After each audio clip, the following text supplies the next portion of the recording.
আমরণ প্রেম তৃষ্ণা। তানহা ইসলাম বৈশাখী। পর্ব ৭। রৌদ্রময়ী সকালের মিষ্টি আভাস। সূর্যের উজ্জ্বল লালিমায় স্পষ্ট সবকিছু। ঘরে শীততাপনিয়ন্ত্রক যন্ত্রটির কারণে ভেতরের আবহাওয়াটা শীতল অনুভূত হচ্ছে, যেটা ঘুমকে আরো ভালো করে ঝাপটে ধরেছে। এরকম আবহাওয়ায় দুজন মানবীর উষ্ণ আলিঙ্গন থেকে মুক্ত হতে ইচ্ছে করছে না বোধ হয়। এজন্যই ঘুমকাতুরে দুজন ঘুমিয়েই আছে। বেলা গড়িয়ে গেছে অনেকটা। এবার না চাইতেও ঘুমটা হালকা হয়ে গেল পুষ্পর। জানালার পর্দার ফাঁক গলিয়ে এক ফালি সূর্যরশ্মি এসে পড়েছে কক্ষে, যাতে করে রুমটায় স্পষ্ট সব দেখা যাচ্ছে। পুষ্পর ঘুম পুরোপুরি উবে গেল কিছুক্ষণের মধ্যে। সে নিজেকে কিছুর মাঝে বন্দি অবস্থায় পেল। চোখ পিটপিট করে সামনে তাকাতে দেখল গম্ভীর পুরুষালী মুখটা। তবে এখন তাকে মোটেও তেমন জলদগম্ভীর মনে হচ্ছে না। এত আদুরে মায়াবী চেহারার মানুষকে কি কখনো গম্ভীরতা মানায়? অথচ সাহেব বাবু সবসময় মুখে একটা চির গাম্ভীর্য ভাব নিয়ে ঘুরে বেড়ায়। এখন অবশ্য প্রেমে পড়ে তা একটু ঘুচেছে। প্রেমের বাতাসে সে এখন উড়ে বেড়াচ্ছে। পলকহীন কিছুক্ষণ ঘুমন্ত মায়াবী মানবটার দিকে তাকিয়ে আপন মনে হাসল পুষ্প। হাত বাড়িতে তার নিখুঁত দাড়ি খচিত মুখটায় হাত রাখতে চাইল, কিন্তু হাতটা আর উঠাতে পারল না। প্রার্থর পুরুষালী বজ্রমুষ্টিতে বন্দি সে। শক্ত পেলব হাত দুটো দিয়ে আষ্টেপৃষ্ঠে জড়িয়ে আছে তাকে, যেন এখান থেকে পালাবার কোন পথ নেই। রোজ তো প্রার্থই শুয়ে থাকে পুষ্পর বুকে। আজ সে নিজে পুষ্পকে নিজের বুকের মাঝে নিয়ে ঘুমাচ্ছে। কি প্রশান্তির ঘুমটাই না দিচ্ছে। পুষ্প কোনোমতে হাতটাকে বের করে রাখল প্রার্থর গালে। মুহূর্তেই মনে পড়ে গেল কাল রাতের কথা। লজ্জায় আর্ষ্ট হয়ে হাতটা সরিয়ে আনল তৎক্ষণাৎ। প্রার্থর শক্তপোক্ত শরীরের মাঝে পুষ্প নেহাতি ছোট মানুষ, কোনোমতেই বের হতে পারছে না শক্ত বাঁধন থেকে। পুষ্পর নড়াচড়ার জন্য প্রার্থর ঘুম হালকা হয়ে এলো। ঘুমু ঘুমু কণ্ঠে বলে উঠল, হুমম কি হয়েছে? পুষ্প থেমে যায়। চড়ুই পাখির মতো ছোট দেহটাকে প্রার্থ আরে ভালোভাবে এঁটে নিল নিজের মাঝে। পুষ্প ছোট করে লজ্জা মাখা কণ্ঠে বলল, ছাড়ুন, বাইরে যাব, অনেক বেলা হয়ে গেছে। পরবর্তী ভেসে এলো প্রার্থর একই রকম স্বর, রাতে তো ঘুমাতে পারিসনি, এখন উঠতে হবে না, শুয়ে থাক। আবার কথা বলা বন্ধ করিয়ে দিল। রাতের কথা এখন বলতে হবে কেন? এমনিতেই সে লজ্জায় লজ্জাবতীর ন্যায় চুপসে যাচ্ছে, তার উপর এসব কথা বলছে। তাকে আরো লজ্জা দিতে প্রার্থ আবার বলে উঠল, বাই দা ওয়ে, রাতের কথা মনে আছে তো? Should I remind you of last night? ছি, চুপ করুন। পুষ্প যে কোথায় মুখ লুকাবে সেই জায়গায় খুঁজে পাচ্ছে না। পুরো জায়গা জুড়ে তো প্রার্থই। যার কাছ থেকে লুকানোর চেষ্টা তার ভেতরেই লুকাতে হবে এখন। মুখটা নিয়ে একেবারে প্রার্থর বুকের সাথে মিশিয়ে রাখল। প্রার্থ বিগলিত হাসল, দুষ্টুমি ভরা স্বরে আবারও বলল, লজ্জা করছে নাকি? ছাড়ুন, আমাকে যেতে দিন। প্রার্থ কণ্ঠ ভারী করল, কোথাও যাওয়া হবে না, প্লিজ। অনেক বেলা হয়েছে, এবার যেতে দিন। প্রার্থ হাতের বাঁধন খুলে দিল, তবে তাকে যেতে দিল না। উল্টো পুষ্পকে পুতুলের ন্যায় দুহাতে ধরে উঁচু করে বালিশে শুইয়ে দিল। অতঃপর নিজের শুয়ে পড়ল তার উপর। মুখ গুজে দিল পুষ্পর সুতনু গ্রীবায়। আগের থেকেও দ্বিগুণ শক্ত করে ঝাপটে ধরল তাকে। পুষ্প অবাক। ছাড়তে বললে যেন আরো শক্ত করে ধরছে। ব্যাপারটা কি হলো? সে ঘড়িতে তাকিয়ে দেখে প্রায় 9টা বেজে গেছে। বাড়ির রান্নাবান্না না হয় রুবি খালা অহনা আন্টির সাথে করে নিবে, তাই বলে কি সে এত বেলা পর্যন্ত শুধু শুয়েই থাকবে?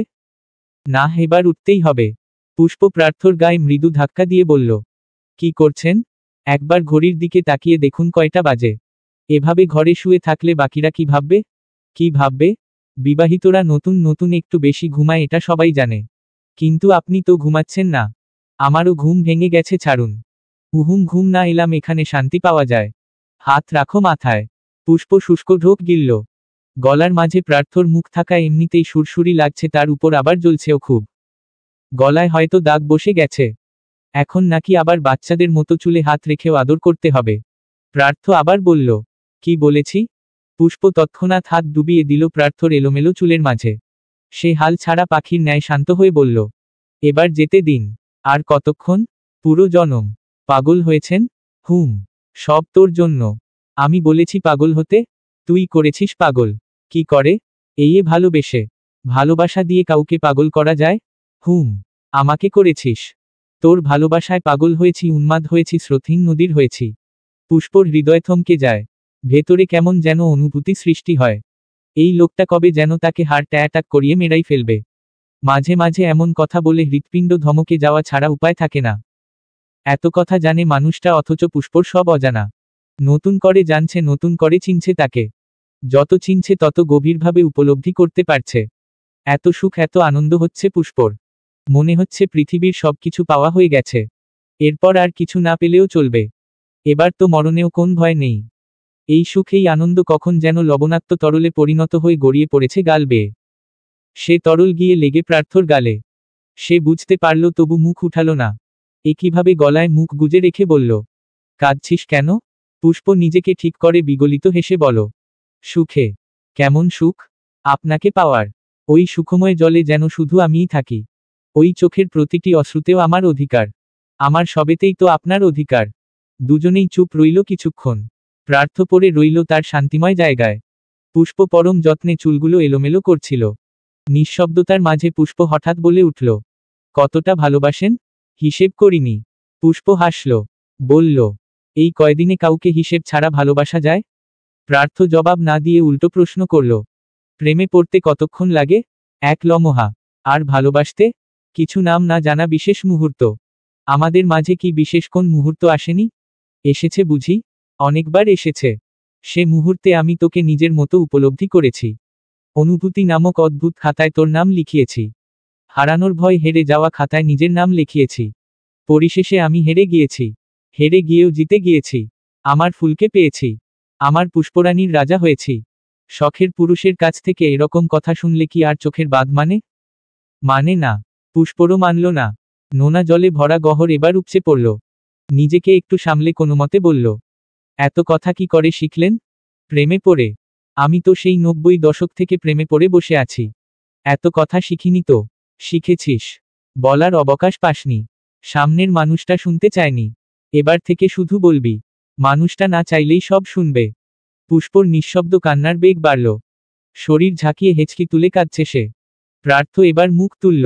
এগিয়ে গিয়ে পুষ্পর মুখোমুখি হল। হাত বাড়িয়ে চোখের জল মুছিয়ে বলল, সব সময় এই সুখ জল বইলে তো মানব না। এটা আমাকে কষ্ট দেয়। পুষ্প নিজেকে সংযত রাখার চেষ্টা করল। কোনোমতে নিজেকে সামলে নিল। আচানক প্রার্থ উষ্ঠ গলিয়ে দিল পুষ্পর অধৈর্য কম্পনরত অধরে। নিমিষেই শান্ত হয়ে এলো ছটফটে তরুণী। অস্থিরতায় ডুবে থাকা বুকে শীতল হাওয়া বসে গেল।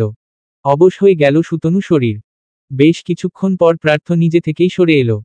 তপ্ত শ্বাসে উঠানামা করল বুক। গভীর চোখে তাকিয়ে স্বতঃস্ফূর্ত মনে বলে উঠল প্রার্থ, কান্না থেমেছে? এবার চোখ অবাধ্য হবে তো খবর আছে। প্রার্থর সুখ ফুলের চোখে জল মানায় না।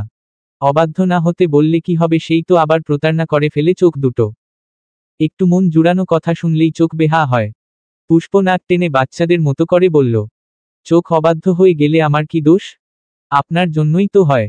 প্রার্থ দুষ্টু হেসে বলল, আমার জন্য হয় বলেই তো আমিই ওষুধ দিলাম। এখন যেটা দিলাম সেটা হচ্ছে ভিটামিন সি। সারাদিন চাঙ্গা দেখতে চাই। কথাটুকু বলেই ঠোঁটে ছোট্ট চুমু বসিয়েই উঠে গেল সে। পুষ্প দুহাতে মুখ ঢেকে কিছুক্ষণ পরে রইল বিছানায়। সব কেমন যেন তার স্বপ্ন স্বপ্ন মনে হচ্ছে। এত তাড়াতাড়ি আল্লাহ তার সব স্বপ্ন পূরণ করল ভাবতেই চোখ ভরে উঠে। রবের দরবারে অশেষ শুকরিয়া জ্ঞাপন করে সে। বেলা বাজে 12টা কি 12:30। মেঘমুক্ত আকাশে সূর্যটা একটু বেশিই উত্তাপ দিচ্ছে। তীব্র গরমের মাঝে সুন্দর ছোটখাটো একটা কফি শপে বসে আছে অর্ণব ও স্নেহা। দৃষ্টি তাদের কাজ গলিয়ে বাইরের রাস্তায় গিয়ে পড়েছে। কেউ কারো দিকে ফিরেও তাকাচ্ছে না। লজ্জায় অস্বস্তিতে মুখ থেকে আওয়াজও বের হচ্ছে না যেন। স্নেহার সামনে একটা কোল্ড কফি এবং অর্ণবের সামনে ধোয়া উঠা হট কফি। স্নেহার শুধু হাত দিয়ে স্ট্রটা নাড়ছে। মুখে আর পুড়ছে না। অর্ণব মাঝে সাঝে দু এক চুমুক বসাচ্ছে গরম কফিতে। দুজনেই বাসা থেকে ফোর্স করে পাঠানো হয়েছে দেখা করার জন্য। কাল তো তারা একা কথা বলতে পারেনি। আজ একা একটু কথা বলে সব ঠিকঠাক করে নিক। অগত্যা অর্ণবকেও আসতে হয়েছে। তবে এসেছে পর থেকে কেউই কথা বলছে না। অর্ণব নিজেকে একটু তৈরি করছে সব গুছিয়ে বলার জন্য। একটু পরেই অর্ণব হঠাৎ বলে উঠল, খাচ্ছেন না কেন? মেয়েটা দৃষ্টি ফিরিয়ে অর্ণবের দিকে তাকালো। কুণ্ঠায় আবার নিচু করে ফেলল দৃষ্টি। ছোট্ট করে বলল, এমনি। আবারও মৌনতা। একটু পর অর্ণব আবার বলল, আপনি জানতেন বিয়েটা আমার সাথে ঠিক করা হচ্ছে? মেয়েটা না তাকিয়েই দুদিকে মাথা নাড়ল। অর্থাৎ সে জানত না? অর্ণব ফের বলল, আমিও জানতাম না। যাই হোক, আপনি কি বিয়েতে রাজি? সরাসরি প্রশ্নে বিব্রতবোধ করল স্নেহা। এরকম ডিরেক্ট প্রশ্নে কি করে জবাব দিবে সে? কিছু ভাবতে দাঁত দিয়ে ঠোঁট কামড়ে ধরল। এদিক ওদিক এলোমেলো দৃষ্টি ফেলল উৎকণ্ঠায়। অর্ণব গভীর চোখে একটু পরখ করল তাকে। খারাপ না। দেখতে ভালোই মেয়েটা। শান্তশিষ্ট ভদ্রই মনে হচ্ছে। মেয়েটার এমন অস্থিরতায় তাকে আরেকটু রূপবতী করে তুলেছে। অর্ণব ভাবে বিয়ে তো করতেই হবে। আজ অথবা কাল বিয়ে তাকে করতে হবে, এটা শিওর। তবে কি এখনই করে ফেলবে? এখন করে ফেলাটাই কি শ্রেয়? হয়তো কারণ অর্ণব জানে পুষ্পকে সে যতই ভুলে যাক মনের মাঝে অদৃশ্য অনুভূতিরা মাঝে মাঝে হানা দিতেও পারে। আর সে চায় না পুষ্পকে নিয়ে ভাবতে। সে এখন অন্য কারো বউ, নিজের সবথেকে প্রিয় বন্ধুর বউ। যে বন্ধু তার বউকে ইদানিং চোখে হারাচ্ছে, সে দিকে তাকানোটাও পাপ। আর অর্ণব এমন জঘন্য পাপ করতে পারবে না। এজন্য বোধ হয় বিয়ে করাই উত্তম উপায় হবে। হ্যাঁ, সংসারে মন বসতে বা কাউকে নতুন করে ভালোবাসতে একটু সময় লাগবে, তবুও আস্তে ধীরে সব ঠিক হয়ে যাবে একদিন। অর্ণব বয়ঃসন্ধিকালের কোন বাচ্চা নয়, যথেষ্ট অ্যাডাল্ট সে। বউকে ভালো না বাসতে পারলেও দায়িত্ব বা সম্মান দুটোই করতে জানে। ভালোবাসা তো পরেও হবে, তবে সম্মান বিপরীত মানুষটাকে সম্মান দেওয়াটাই আসল ব্যাপার। আর এক্ষেত্রে অর্ণবের পুরো বিশ্বাস আছে সে তার অর্ধাঙ্গিনীকে যথেষ্ট সম্মান দিতে পারবে। স্নেহাকে বেচান অবস্থায় কিছু ভাবতে দেখে অর্ণবের মুখে হাসি ফুটে উঠল। ধোয়া উঠা কাপে একটা চুমুক বসিয়ে বলল, এত ভাবতে হবে না। উত্তর না জানা থাকলে দিতে হবে না। আমি বিয়েতে রাজি। এরকম কথা বোধ হয় কশ্চিনকালেও আশা করেনি স্নেহা। সেটা তার মুখ দেখেই বোঝা যাচ্ছে। চোখ মুখে অবিশ্বাস নিয়ে তাকিয়ে আছে অর্ণবের দিকে। সে হয়তো ভাবেনি এত বড় গায়ক তাকে বিয়ে করতে রাজি হয়ে যাবে, তাও এত জলদি। সে তো ভেবে এসেছিল আগে অর্ণবের থেকে জানতে চাইবে সে রাজি কিনা, এরপরই ফয়সালা নিবে। বাবা অসুস্থ, তিনি চায় মেয়ের বিয়ে তিনি নিজ চোখে দেখবেন, এজন্য স্নেহার কোন আপত্তি ছিল না বিয়ে করা নিয়ে। তবে শর্ত ছিল ছেলে ভালো হতে হবে। আর স্নেহা জানে অর্ণব ভালো ছেলে, সেক্ষেত্রে না করার প্রশ্নই আসে না। তবুও যদি অর্ণব বিয়েতে রাজি না হতো তবে সে নিজে এই বিয়ে ক্যান্সেল করে দিত। অর্ণব আবার বলল, তো বলুন আপনার কোন পছন্দ আছে? মানে আপনার বিয়েতে দ্বিমত আছে বা অন্য কেউ আছে লাইফে? থাকলে বলে ফেলুন, চিন্তা নেই, আপনাকে জোর করা হবে না। অর্ণবের কথায় দ্রুত মাথা নাড়ল মেয়েটা। বলল তড়িঘড়ি করে, না না, এমন কেউ নেই। অর্ণব হাসল তার অস্থিরতা দেখে। কেমন বাচ্চাদের মতো হাসফাস করছে। সে আশ্বাস দিয়ে বলল, এত অস্থির হচ্ছেন কেন? রিল্যাক্স, আপনি কিছু বলতে চাইলে বলতে পারেন। স্নেহা আস্তে করে বলল, কিছু বলার নেই। মানে আপনি রাজি? স্নেহা একবার আবার অর্ণবের দিকে তাকালো। বুকের ভেতর ধক করে উঠল তার। এত সুন্দর ছেলেদের দিকে তাকানো যায় না, হার্ট বিট করা মিস করে দেয়। সে দৃষ্টি নামিয়ে রইল।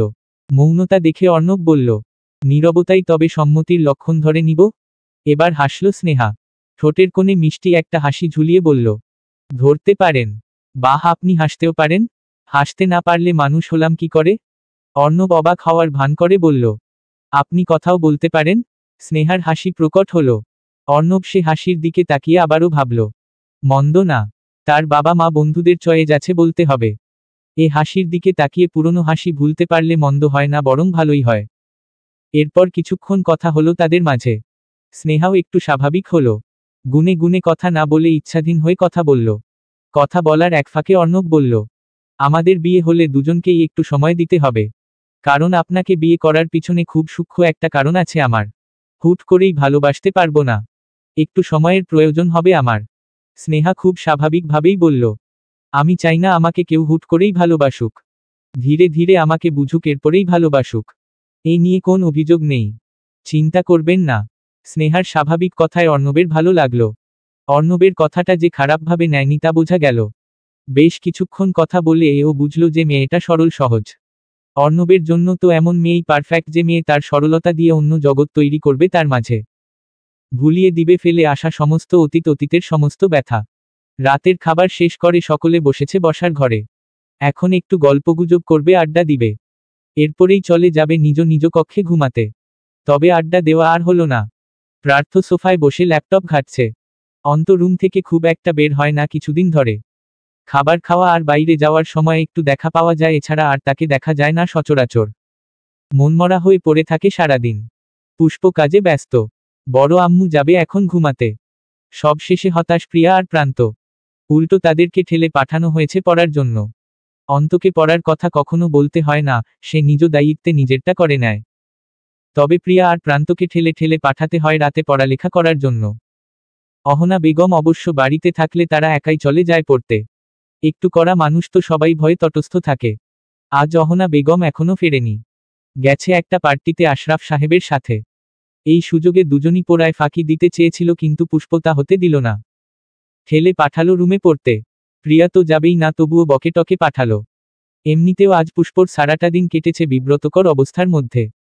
একে তো প্রার্থ, যার লজ্জা শর্মের বালাই নেই, তার উপর জায়গায় জায়গায় কাল রাতের দাগ, সেগুলো ঢাকতে ঢাকতে দফা রফা তার।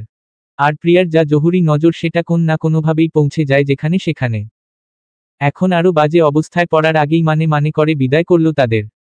সবকিছু সামলে বাড়ির কাজ করে, ভার্সিটির ক্লাস করে এসে এবার ভীষণ ক্লান্ত সে। প্রার্থ কাজ থেকে ফিরেছে সন্ধ্যার দিকেই। ঘরে পড়ি রেখে বাইরে আর কতক্ষণই বা মন টেকে, তাই জলদি জলদি ফিরে বাসায়। কিন্তু বাসায় ফিরেও কোন লাভ নেই। তার পুষ্পকলি তার হাতের নাগালে আর এলো কই? সে এদিক সেদিকের কাজ করেই কুল পায় না, স্বামীর কাছে যাবে কখন? এই নিয়ে প্রার্থ ভীষণ হতাশ। যার জন্য সব ফেলে বাড়ি আসা, সেই তাকে ফাঁকি দিয়ে এদিক ওদিক ঘুরছে। পুষ্পর উপর চরম বিরক্ত সে। রাতের সমস্ত কাজ শেষে মাত্র বসার রুমে সোফায় এসে বসল পুষ্প। প্রার্থ পাশেই বসা ছিল। ল্যাপটপটা সাইডে রেখে বলল, কাজ শেষ? পুষ্প সোফায় মাথা এলিয়ে দিয়ে ক্লান্ত স্বরে বলল, হ্যাঁ, এখন শুধু বড় আম্মুকে ওষুধ দিয়ে আসব। আমি দিয়ে দিয়েছি, মা ঘুমাচ্ছে এখন। ওহ, তাহলে তো হলোই। হুট করেই প্রার্থ পুষ্পকে কোলে তুলে নিল। পুষ্পর চোখ বন্ধ ছিল, হঠাৎ কোলে নেওয়া বুঝতে পেরে চমকে গেল। গোল গোল চোখে তাকিয়ে বলল, কি করছেন? প্রার্থ গা ছাড়া ভাবে বলল, বউকে কোলে তুলে রুমে নিয়ে যাচ্ছি। নামান, আমি হেঁটে যেতে পারবো। প্রার্থ কোন প্রতিক্রিয়া না দেখিয়ে হাঁটতে শুরু করল। বলল গম্ভীর গলায়, তোকে এত কাজ করতে বলেছে কে? কে বলবে? বাড়ির কাজ আমি করব না? রুবি খালা আছে না, সে একা একা কত করবে? বাড়িটা কি ছোট নাকি? তাহলে আরো সার্ভেন্ট রাখি। তার প্রয়োজন নেই, অল্প কাজ দুজন মিলে করলেই হয়ে যায়। পুষ্প প্রার্থর গলা জড়িয়ে আছে। হুটহাট এমন হাওয়ায় ভাসতে ভালোই লাগে, যদি হয় সেটা প্রার্থর কোল। এখানে সারাদিন বসে না চলেও সে ক্লান্ত হবে না। প্রার্থ হাঁটতে হাঁটতে দুষ্টুমি করে বলল, কিন্তু ম্যাডাম, আপনি যে কাজের জন্য আপনার স্বামীকে ভুলে যাচ্ছেন, সে খেয়াল কি আছে আপনার? ঈষৎ প্রথমবার মনে হয় প্রার্থ তাকে আপনি ডাকল। পুষ্পর লজ্জা লাগলো ভীষণ।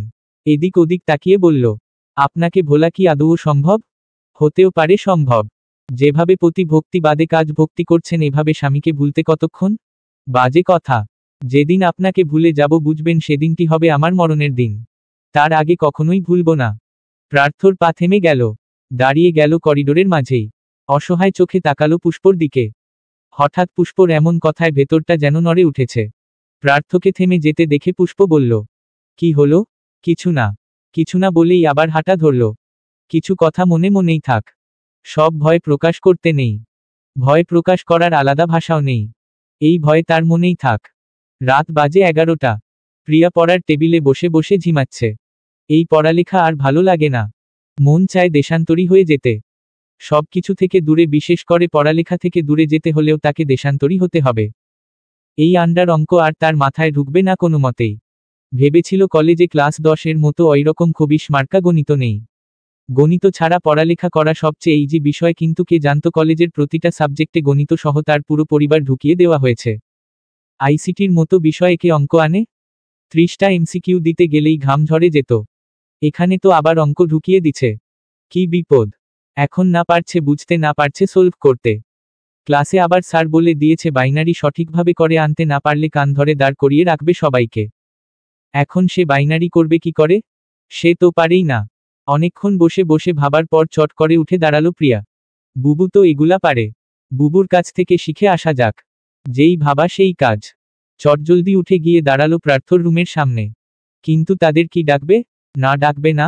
বুঝতে পারছে না। দুবার দরজা টোকা দিতে গিয়েও হাত গুটিয়ে নিল। এদের এখন ডিস্টার্ব করা ঠিক হবে না। নতুন নতুন প্রেমে পড়া মানুষদের এত রাতে বিরক্ত করা যায় না। যদি হয় তারা আবার এত রোমান্টিক। প্রিয়া সব দেখেছে। পুষ্পর ঘাড়ের দাগ সে যতই লুকানোর চেষ্টা করুক, তার নজর এড়াতে পারেনি। দিনের পুষ্পর লুকানোর কথা মনে পড়তেই হি হি করে হেসে দিল প্রিয়া। সাথে সাথে মুখ চেপে ধরল। এবার কোথায় যাবে? তখনই মাথায় এলো অন্তর কথা। আগে পিছে কিছু না ভেবেই গেল অন্তর রুমের দরজার কাছে। সোজা হয়ে দাঁড়িয়ে দুবার টোকা দিতেই ভেতর থেকে দরজা খুলে দাঁড়ালো অন্ত। বাইরে প্রিয়াকে দেখে কিছুটা অবাক হলো অন্ত, তবে প্রকাশ করল না। অবাক ভাবটাকে সরিয়ে দিয়ে গম্ভীর চেহারায় প্রশ্ন করল, কি চাই তোমাকে? অন্তর বুক ছলাৎ করে উঠে। ঠিক শুনল তো? প্রিয়া কি এই কথাটাই বলল? কোন হিসেবে বলল? অন্তকে দরজার সামনে সঙ্গের মতো দাঁড়িয়ে থাকতে দেখে প্রিয়া নিজ থেকেই ভেতরে ঢুকে গেল। বলল, একটা হেল্প করে দাও না, আমি বাইনারির অঙ্কগুলো করতে পারছি না, তোমাকে লাগবে। অন্ত এখন বুঝল আসল ঘটনা। অথচ অবুঝ মন ওই এক শব্দেই কত কিছু ভেবে বসেছে। মনে মনে 101টা চড় দিল নিজের ভাবনায়। পরপর শাসালো নিজের মনকে। একদম না, ওসব চাঁদ তোর মতো মানুষের ধরা ছোঁয়ার বাইরে। ভুলেও উঠে যাস না, ছোঁয়ার চেষ্টাও করিস না, আগেই পুড়ে মরবি। অলরেডি ঝলসে গেছিস, পুড়ে ছাই হওয়া বাকি শুধু। দূরে থাক। নিজেকে নিজে বুঝো দিয়ে বিষণ্ণ মনে হেঁটে গেল ভেতরে। চঞ্চল প্রিয়া আগেই বই খাতা নিয়ে অন্তর পড়ার টেবিল দখল করে নিচ্ছে। এবার অন্তর এসে বুঝিয়ে দেওয়ার পালা। অন্ত চেষ্টা করল স্বাভাবিক থাকার। এত কিছুর পর, এত আহুতির পরেও যদি প্রিয়া নর্মাল বিহেভ করতে পারে তাহলে অন্ত কেন পারবে না? তাদের মাঝে কিছুই হয়নি ভাব করে বসে আছে প্রিয়া। আর এটা দেখে আরো কষ্ট হচ্ছে তার। একটা মানুষ কতটা অবহেলা পেলে তার বেঁচে থাকতে ইচ্ছে করে না তা হাড়ে হাড়ে টের পাচ্ছে অন্ত। সে গিয়ে আরেকটা চেয়ার নিয়ে বসল প্রিয়ার পাশে। কোন বাড়তি কথা ছাড়াই তাকে অঙ্ক বুঝিয়ে দিল। সব বুঝে তো প্রিয়া মহা খুশি। এত সহজ জিনিস সে পারে না বলে কেমন রাগ হচ্ছিল। আগে এভাবে কেউ বুঝিয়ে দিলেই হতো। এবার বুঝা শেষ, নিজের ঘরে যাওয়া যাক। প্রিয়া অন্তকে থ্যাংক ইউ বলে বইখাতা গোছাচ্ছিল ঘরে যাওয়ার জন্য। হঠাৎ অন্ত করুণ স্বরে ডেকে উঠল, প্রিয়া। প্রিয়ার হাত থেমে যায়। সে এই ডাক থেকে বাঁচার জন্যই এত তোড়জোড় করছিল। স্বাভাবিকভাবে কথা বলছিল, কিন্তু বাঁচতে পারল না। অন্ত ডেকেই ফেলল। অ্যাক্টিংয়ে প্রিয়া মাহির। কোন নাটকে চান্স পেলে সে অ্যাওয়ার্ডও পেয়ে যেত। প্রিয়া ইচ্ছে করেই এত চঞ্চল হচ্ছিল যাতে অন্ত আর কিছু না বলে, সব ভুলে যায়। দুদিন ধরে অন্তকে খুব ভালোভাবেই খেয়াল করছে প্রিয়া। না খাওয়া দাওয়া করে ঠিক মতো, না কারো সাথে কথা বলে, না প্রিয়ার মুখোমুখি হয়। টোটালি এড়িয়ে চলছে তাকে। তবুও তার ভেতরের যে তুফান তা একটু হলেও বুঝতে পারছে প্রিয়া। প্রিয়া অপ্রস্তুত ভাবটাকে কাটিয়ে আবার কণ্ঠে চঞ্চলতা এনে বলল, হ্যাঁ বলো। তুমি কিন্তু সবকিছু ভালোভাবেই বুঝাতে পারো, ভালো টিচার হতে পারবে। অন্ত নিজেকে কটাক্ষ করে বিড়বিড় করে বলল, সব আর বোঝাতে পারি কই? সব বোঝাতে পারলে মনও বোঝাতে পারতাম। অন্তর বিড়বিড়িয়ে বলা কথাটাও শুনল প্রিয়া। এবার তার অস্থির লাগছে। অন্তর এমন কথা প্রিয়ার ঠিক কোথায় গিয়ে পৌঁছায় সে জানে না, শুধু জানে তার খুব অস্থির লাগে। কোথাও একটা সূক্ষ্ম সূচ ফুটে। অন্ত এবার বিড়বিড় করে না বলে সোজাসুজি বলল, তুই আর আমার সামনে আসবি না। প্রিয়ার কাছে কথাটা কেমন অপমানমূলক মনে হলো। সে রাগে ফুঁসে উঠে বলল, কেন? অন্ত বা পাশে বুকে হাত রেখে বলল, এখানে ব্যথা করে। প্রিয়া দমে যায়, মাথা নিচু করে বসে থাকে। অন্ত আবার বলল, তোকে আর জ্বালাবো না, তোর চোখের সামনেও আসবো না। নিজেকে নিজের নিয়ন্ত্রণে রাখবো। শুধু তুই দূরে থাক আমার থেকে। তোকে দেখলে ঠিক থাকি না আমি, ভেতরে তোলপাড় হয়, নিয়ন্ত্রণ হারিয়ে যায় আমার, মরে যেতে ইচ্ছে করে। কথাটা শেষ হতেই প্রিয়া লাফ দিয়ে উঠে দাঁড়ায়। চিকচিক করে উঠে চোখের কোটর। অবাক নেত্রে তাকিয়ে থাকে অন্তর দিকে। অন্ত জড়বস্তুর ন্যায় বসে আছে। তার প্রতিটা কথায় কি যেন ছিল যা প্রিয়াকে নাড়িয়ে দিতে বাধ্য করেছে। প্রিয়া শুকনো ঢোক গিলে নিজেকে শান্ত করল। কাপা স্বরে কোনোমতে বলল, ঠিক আছে, আর আসবো না তোমার সামনে। বলতে দেরি ঘর থেকে বেরিয়ে যেতে দেরি হলো না।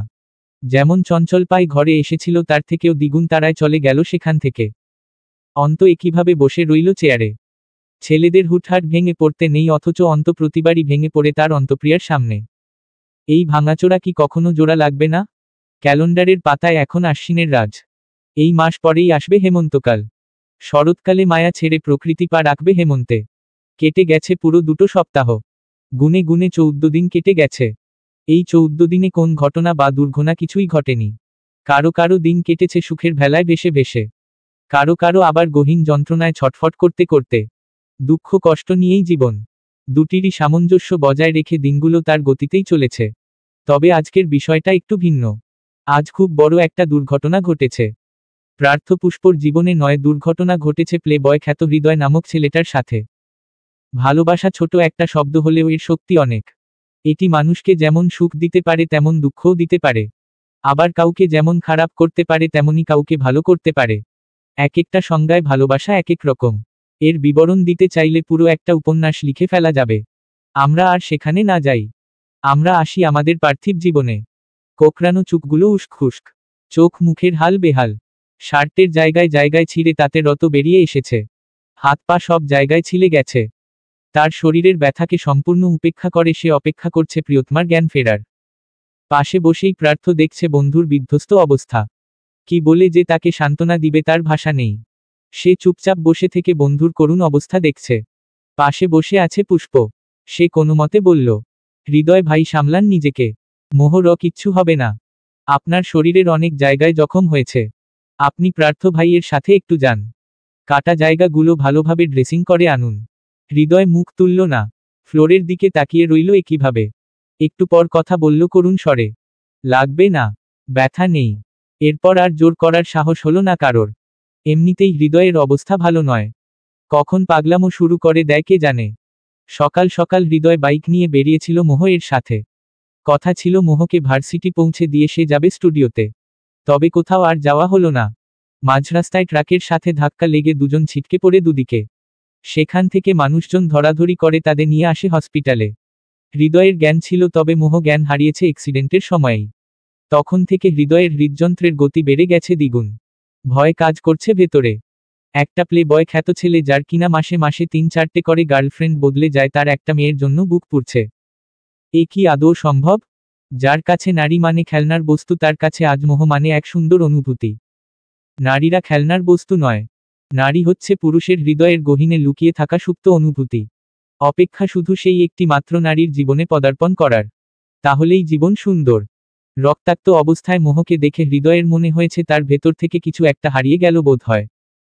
এই মেয়েটার প্রতি তার এত টান, এত ভালোবাসা থাকবে সেটা সে কল্পনাও করতে পারেনি। কি আছে এই মেয়েতে? আর 5টা মেয়ের মতোই তো। তবুও কেন মন বিভাগী হচ্ছে? এ প্রশ্নের উত্তর হৃদয় জানে না। শুধু জানে এই মেয়েটা তার অস্তিত্বের সাথে জুড়ে গেছে। প্রেমের প্রথম দিন থেকেই তার প্রতি আলাদা ভালোলাগা কাজ করে। তাকে দেখলেই মনে হয় সহজ সরল একটা মেয়ে। হৃদয়ের এক্স গার্লফ্রেন্ডগুলোতে কখনো এমন ফিল পায়নি যতটা মোহতে পেয়েছে। সে সবার থেকে আলাদা। হৃদয়ের কথার ধরন ভালো না। লুচু লুচু কথা বলে মেয়েদের সাথে ফ্লার্ট করে সে, তবে আশ্চর্যজনক ব্যাপার, মোহর সাথে একবারও ফ্লার্ট করতে পারেনি। সে অমন মেয়েই নয়। কিছু তো একটা আছে তার মাঝে, যার কারণে ছন্নছাড়া হৃদয়কে সে বোতল বন্দি করতে পেরেছে। হৃদয়ের বুক ভারী হয়ে আসে মোহর কথা ভাবতে গেলে। জীবনে চলার পথে মোহ নামক মেয়েটাকে তার চাইই চাই। হসপিটালে এসে হৃদয় ফোন করে প্রার্থকে। প্রার্থ বাড়িতেই ছিল তখন। আসার সময় পুষ্পকে সব বলতে সেও সাথে চলে এসেছে। তাদের কথা শুনে অন্তপ্রিয়াও সাথে এসেছে। অর্ণব, রকি, কার্তিককে ফোন করা হয়েছে। তারাও আসছে। কিছুক্ষণ নিস্তব্ধতা বিরাজ করার পর করিডোরে ভারী জোড়া পায়ের শব্দ এলো। সামনে তাকাতে দেখল অর্ণব আর কার্তিক আসছে। ওরা আসতেই পুষ্প উঠে জায়গা করে দিল। অন্ত আর প্রিয়া দাঁড়িয়েছিল তাদের পাশে, গিয়ে দাঁড়ালো। অর্ণবরা এসে বসল হৃদয়ের পাশে। আশ্বাস দিল তাকে যেন ভয় না পায়। মোহর কিছু হবে না। তবে তাদের সান্ত্বনায়ও কাজ হলো না। হৃদয়ের মাঝে হেলদোল দেখা গেল না। একটু পর প্রার্থ হৃদয়ের পিঠে হাত রেখে বলল, আমি বলবো না আমি তোর কষ্ট বুঝতে পারছি। কারণ সেটা বোঝার ক্ষমতা আমার নেই। আমরা মানুষের খুশিতে সম্পূর্ণভাবে অংশগ্রহণ করতে পারলেও দুঃখে সমানভাবে করতে পারি না। তোর কষ্ট হচ্ছে অনেক আমি জানি, কিন্তু এভাবে ভেঙে পড়লে তো হবে না হৃদয়। তুই ভালো হ। তুই ঠিক থাকলে মোহও ঠিক হয়ে যাবে। হৃদয়ের বোধ হয় মন হালকা করতে ইচ্ছে হলো হঠাৎ। বন্ধুদের আশকারা পেয়ে হাউমাউ করে কেঁদে উঠল। ঝাঁপ দিয়ে জড়িয়ে ধরল প্রার্থকে। নোনাজলের স্রোত বয়ে পাগলের মতো বিলাপ করে বলল, আমার কষ্ট হচ্ছে প্রার্থ। মোহকে আমার কাছে ফিরিয়ে দিতে বল। ও আমাকে রেখে কেন যাচ্ছে? ওকে ফিরে আসতে বল। একটা মেয়ে আমার জীবনে এইভাবে ইফেক্ট করবে আমি কখনো ভাবিনি। তুই শুধু ওকে আমার কাছে ফিরে আসতে বল, কসম লাগে আমি কোন মেয়ের দিকে ফিরেও তাকাবো না। কান্নার জন্য কথাগুলো অস্পষ্ট শোনা গেলেও সবাই ঠিকই বুঝল। হৃদয়ের এমন উন্মাদনায় তার বন্ধুরা অবাকও হলো বটে। এই ছেলেটা একটা মেয়ের জন্য সবার সামনে হাউমাউ করে কাঁদছে, এটা মানতে একটু বেগ পেতে হচ্ছে তাদের। যে জিনিসের মতো মেয়ে বদলায় তার জীবনেও নাকি সঠিক নারী এলো, সে তার জন্য এতটা মাইনে রাখে। প্রার্থ অবাক হলেও মনে মনে হাসল। ভাবল বন্ধুকে চিনতে বোধ হয় ভুল করে ফেলেছে তারা। যার স্বভাব খারাপ বলে প্রিয়াকে ঘেঁষতে দিতে চাইতো না তার ধারে কাছে, সে একটা মেয়ের জন্য এতটা পাগল হতে পারে তা যেন কল্পনাতীত ছিল। অবশ্য ভালোবাসা এমনই। প্রার্থ নিজে এর শিকার। এটা মানুষকে কি থেকে কি করতে পারে তা প্রার্থর থেকে ভালো কে জানে। অদূরেই দাঁড়িয়ে থেকে নিপুণ চোখে প্রিয়া দেখছিল হৃদয়ের আকুতি। মনে মনে বোধ হয় একটু হিংসে হলো। এই ভালোবাসাটা তার জন্য হলে কি খুব ক্ষতি হতো? যাক, যার কপালে যা নেই তা দেখে আফসোস করেও লাভ নেই। চোখের কোণে সদ্য আসা জলটুকু আঙ্গুলের ডগা দিয়ে সন্তর্পণে মুছে নিল সে। হঠাৎ পাশে তাকাতে দেখল অন্ত অনুভূতিহীন চোখে তার দিকেই তাকিয়ে। অমনি বুকটা ধক করে উঠল। চোখ নামিয়ে নিল সাথে সাথে। মুহূর্তেই অস্বস্তিরা হানা দিল তার মাঝে। অন্তর চেহারা দেখলে মাঝে মাঝে মনে হয় ছেলেটাকে ফিরিয়ে দিয়ে ভুল করছে না তো। আবার মনে হয় ভুল করবে কেন? অন্তর সাথে কখনোই এমন সম্পর্ক হবে না, যার জন্য মনে কোন অনুভূতি নেই। তাকিয়ে ফিরিয়ে দেওয়ায় ভুল কি আছে? প্রায় সময়ই এমন দোলাচলে ভুগে সে। মন কেমন করে শুধু। এই মন কেমনের ওষুধ কি? কি করলে দোলা আলো কাটবে কে জানে? মোহর জ্ঞান ফেরেনি। তবে ডাক্তার কিছুক্ষণের জন্য তাকে দেখার পারমিশন দিয়েছে। সবাই কেবিনে গেছে মোহকে দেখতে। শুধু যায়নি অন্ত। কেবিনের বাইরে রাখা চেয়ারে বসে আছে সে। একটু পরে সুন্দর দুটো পা এসে থামল অন্তর সামনে। পা দুটো দেখেই বুঝল এটা প্রিয়া। সে চোখ তুলে তাকালো না। একইভাবে ফ্লোরে তাকিয়ে রইল। এমনিতেও অন্ত প্রিয়ার সামনে যায় না ইদানিং। তার থেকে অন্ততপক্ষে 10 হাত দূরে থাকার চেষ্টা করে সব সময়। প্রিয়া কিছু না বলে গিয়ে বসল অন্তর পাশে। সামান্য দূরত্ব বজায় রাখল। নীরবতার মাঝে হঠাৎ বলে উঠল, দেখলে তো হৃদয় ভাই খারাপ নয়। সেও ভালোবাসতে পারে। অন্ত তাকালো প্রিয়ার দিকে। প্রিয়া সামনের দিকে চোখ ফিরিয়ে আছে। অন্ত ধীর কণ্ঠে বলল, দেখলাম। তুমি বলেছিল হৃদয় ভাই ভালো না। প্লে বয়ও বলেছিলে। কিন্তু সে এতটাও খারাপ নয়। দেখলে না কেমন করে মোহ আপুর জন্য কাঁদল। কথাটা বলতে গিয়ে প্রিয়ার গলা খানিকটা কেঁপে উঠল। অন্ত একইভাবে বলল, তোর ভালো লাগছে? ভালো লাগছে আবার খারাপও লাগছে। ভালো লাগছে এটা জানে যে হৃদয় ভাইও তার মনের মানুষ পেয়ে গেল। কিন্তু তার ভালোবাসার জন্য কত কষ্ট পাচ্ছে সে, এগুলো দেখলে একটু খারাপ লাগেই। ও ব্যাপার না। অন্ত ভাবলেশহীন আবার বলল, ও আচ্ছা হৃদয় ভাইয়ের কষ্টে কষ্ট হয় তো তাই না? একটু তো হচ্ছে। তাহলে আমি কি দোষ করলাম? অন্তর কণ্ঠ মলিন। প্রিয়া ঝট করে তাকায় তার দিকে। চোখে চোখ পড়ে দুজনের। সে চোখের ভাষা বুঝতে আজ আর কষ্ট করতে হলো না প্রিয়ার। চোখে তাকিয়েই তার ভেতরের ভাষা পড়ে ফেলা যাচ্ছে। কেমন করুণ দৃষ্টি তার। অন্তর বলা প্রতিটা বাক্য এত গভীর হয় কেন?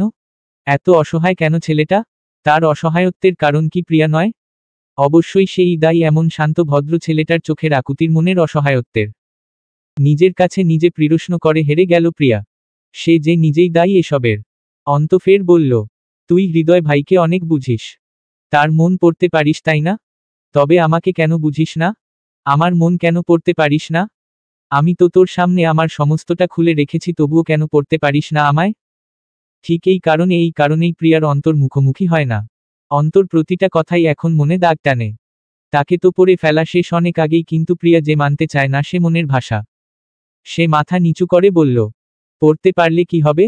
কারো মনের ভাষা পড়ে আমার কি লাভ? সেটাই। তোর কোন লাভ নেই। মনের ভাষা পড়তেই হয় লাভ লসের আশায়। সেখানে যদি লাভই না হয় তাহলে পড়ে কি করবি? প্রিয়া বুঝল অন্তর অভিমান। একটু নড়েচড়ে বসে নিচে তাকিয়ে বলল, এমন করে কেন বলছো? আমি তোমাকে কষ্ট দিতে চাইনি। আসলে আমি তো বলিনি আমার কষ্ট হচ্ছে। তুমি অনেক বদলে গেছো অন্ত ভাই। এতটা বদলে গেলে কি করে? যেভাবে অন্ধ বদলে অন্ত হয়ে গেল ঠিক সেভাবেই অন্তর ভেতরটাও বদলে গেল। একটু স্বাভাবিক কেন হচ্ছ না? আমাদের মাঝে কোন সম্পর্ক হওয়া সম্ভব নয়। বুঝতে পারছো না কেন? কে বলল বুঝতে পারছি না? বুঝতে পারছি তো। কোথায় বুঝছো? বুঝলাম। তুমি বুঝছো না। আমি। অন্ত কথা কেড়ে নিল। কঠোর গলায় বলল, তুই যদি এখানে শুধু বোঝানোর জন্যই আসিস তবে যেতে পারিস, আমার সময় নেই। প্রিয়া আর কথা বাড়ালো না। আস্তে করে উঠে চলে গেল। অন্ত চোখ বুজে দীর্ঘশ্বাস ছাড়ল। আজকাল দীর্ঘশ্বাস ছাড়া আর কিছুই বের হয় না ভেতর থেকে। সব কেমন জমাট বেঁধে থাকে। কষ্টগুলো জমাট বাঁধতে বাঁধতে বুকটা অনেক ভারী হয়ে গেছে। এই ভার বুকটা একটু হালকা হবে কবে? এই বয়সে এমন ভারাক্রান্ত মন নিয়ে সে কি করে বাঁচবে? মোহর জ্ঞান ফিরেছে সন্ধ্যার দিকে। এখন বাজে রাত 8টা। প্রার্থ কেবলই পুষ্পকে বাড়িতে পৌঁছে দিয়ে গেল আবার হসপিটালের উদ্দেশ্যে। পুষ্প অবশ্য আসতে চায়নি, তবে প্রার্থ আর থাকতে দেয়নি। পুষ্পর চোখ দেখেই বুঝে ফেলেছে তার মাথা ব্যথা করছে। চোখ দুটো লাল হয়েছিল। এমনিতেই দুদিন পর পর তার মাথা ব্যথা উঠছে কিছুদিন ধরে। আজ সারাদিন হসপিটালের পরিবেশে আবার মাথা নাড়া দিয়ে উঠেছে। প্রার্থকে এখন আর বলতেও হয় না পুষ্পর কি হয়েছে বা কি প্রয়োজন। তার বলার আগেই বান্দা বুঝে ফেলে। আর বুঝেই থামে না। তার পুরোপুরি যত্ন করে। বাইরের কেউ এসে যদি এগুলো দেখত তবে নির্ঘাত বউ পাগলের ট্যাগ লাগিয়ে দিতে প্রার্থর গায়ে। প্রার্থ একবার পুষ্পকে রেখে যেতে চাইছিল না, কিন্তু বন্ধুর এমন সময় সে ঘরে বসে থাকতে পারবে না কোন মতেই। তাই ওদের নামিয়ে রেখেই আবার ছুটেছে হসপিটালের উদ্দেশ্যে। মোহর বাবা মাকে ফোন করে জানানোর পর তারাও এসেছে বিকেলের দিকে। তাদের দেখে মনে হয়নি তারা হৃদয়ের প্রতি খুশি বা মেনে নিবে তাকে। উল্টো হাবভাব এমন যেন হৃদয় ইচ্ছে করেই তার মেয়ের অ্যাক্সিডেন্ট করিয়েছে। এই নিয়ে আবার ঝামেলা হওয়ার আগে সব মিটমাট করতে হবে। এর আগে আর অবসর নেই প্রার্থর। দিনগুলো চলছে দিনের গতিতে। সে চলাতে কোন ব্যস্ততা নেই। তবে মানুষের জীবন এই দিনের ফেরে ভীষণ ব্যস্ত। তেমনি ভীষণ ব্যস্ত একজন মানুষ প্রার্থ। বাসা থেকে স্টুডিও থেকে এখান থেকে সেখানে, মানে খুবই কর্মচঞ্চলতায় কাটছে তার জীবনের গতি। ইদানিং আবার নিজেদের অফিসেও যাচ্ছে সময় পেলে। আশরাফ সাহেব ও অহনা বেগম একা আর কত করবেন? এবার ছেলেদেরও ব্যবসায় হাত দেওয়া দরকার। অন্ত এখনো ছোট, পড়ালেখা শেষ হলেই না হয় হাত দিবে। কিন্তু প্রার্থর তো যথেষ্ট নলেজ আছে বিজনেস নিয়ে। এজন্য তিনি চাইছিলেন একটু একটু করে এবার সে বুঝে নিক তার কোম্পানি। যদিও প্রার্থ প্রথমে নারাজ ছিল ব্যবসায় নামার জন্য, তবে পুষ্প বুঝিয়ে শুনিয়ে একটু রাজি করেছে। সেই সুবাদেই কয়েকদিন অন্তর অন্তর সে যায় অফিসে। আজ আর অফিসের দিকে পা মারাবে না, আজ স্টুডিওতেই যাবে। সাথে অর্ণবের বিয়ের জন্যও কিছু কাজ নিপটিয়ে আসবে। সকালের মধ্যভাগ এখন। চৌধুরী পরিবারের সকলে বসেছেন সকালের নাস্তা করার জন্য। সাথে আজ আশরাফ সাহেব ও অহনা বেগমও আছেন। রুবি এবং পুষ্প মিলে সব খাবার এনে টেবিলে রাখল। ব্যস্ত হাতে এক একজনের প্লেটে ভাত তুলে দিচ্ছে পুষ্প। সবাইকে দিয়ে এবার এলো প্রার্থর কাছে। তার প্লেটে ভাত দিয়ে তার উপর চিংড়ি মাছের তরকারিটাও দিয়ে দিল। অমনি প্রার্থর ভ্রু কুঞ্চিত হলো। সাথে হতভম্ব হলো সকলে। যারা এটা খেয়াল করলো তারা সকলে অবাক হয়ে হা করে তাকিয়ে আছে পুষ্পর দিকে। পুষ্প ঘুরে ফিরে সকলের অমন চাহনি দেখে ভরকে গেল কিছুটা। অপ্রস্তুত হয়ে বলল, কিছু হয়েছে? পূর্ণিমা বেগম হেসে উঠলেন। বললেন, কি হবে আবার? কি করেছিস দেখ। কথা বলে তিনি ইশারা করলেন প্রার্থর প্লেটের দিকে। পুষ্প সেদিকে তাকালো কিন্তু তেমন বিশেষ কিছু খুঁজে পেল না। কিছু না বুঝে আবারও বলল, কি করেছি বড়াম্মু? সব তো ঠিকই আছে। এবার সকলে তাকালো প্রার্থর প্লেটে। চিংড়ি মাছে তার প্রচুর অ্যালার্জি। ছোটবেলায় একবার চিংড়ি খাওয়ায় প্রায় মরার দশা হয়েছিল। সেই থেকে চিংড়ি খাওয়া বাদ দিয়েছে। বাদ দিয়েছে বলতে এটা খাওয়া নিষেধ তার। সাথে অন্ত এই রোগটা পেয়েছে। তার দাদারও নাকি এই সমস্যাটা ছিল। বংশগত কারণেই বোধ হয় এখনো এই সমস্যা তাদের শরীরে বইছে। আর এই কথাটা বাড়ির ছোট বড় সবাই জানে। পুষ্প নিজেও জানে অনেক আগে থেকেই। তবে আজ এরকম কাণ্ড দেখে সবার কাছেই বিষয়টা অস্বাভাবিক লাগলো। পুষ্পর এমন খামখেয়ালি দেখে কপাল চাপড়ালো প্রিয়া। বলল, বুবু তুমি প্রার্থ ভাইয়ের প্লেটে চিংড়ি মাছটা কেন দিলে? ভাইয়ের অ্যালার্জি আছে মনে নেই নাকি? পুষ্প একটু চমকালো বোধ হয়। তড়িঘড়ি করে বলল, আপনার অ্যালার্জি আছে? আল্লাহ, আচ্ছা ওটাতে হাত দিয়েন না, আমি অন্যটায় দিচ্ছি আপনাকে। হরবার করে ধরে প্লেটটা পাল্টে দিতে। তবে প্লেটটা টেবিল থেকে আর উঠাতে পারল না। তার আগেই খপ করে হাতটা ধরে ফেলল প্রার্থ।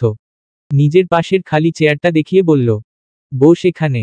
পুষ্প না বসে বলল, না না, আগে আপনার থালাটা চেঞ্জ করে দেই। আপনার তো অ্যালার্জি আছে। প্রয়োজন নেই, আমি বসতে বলেছি। পুষ্প বসবে কিনা বুঝতে পারছে না।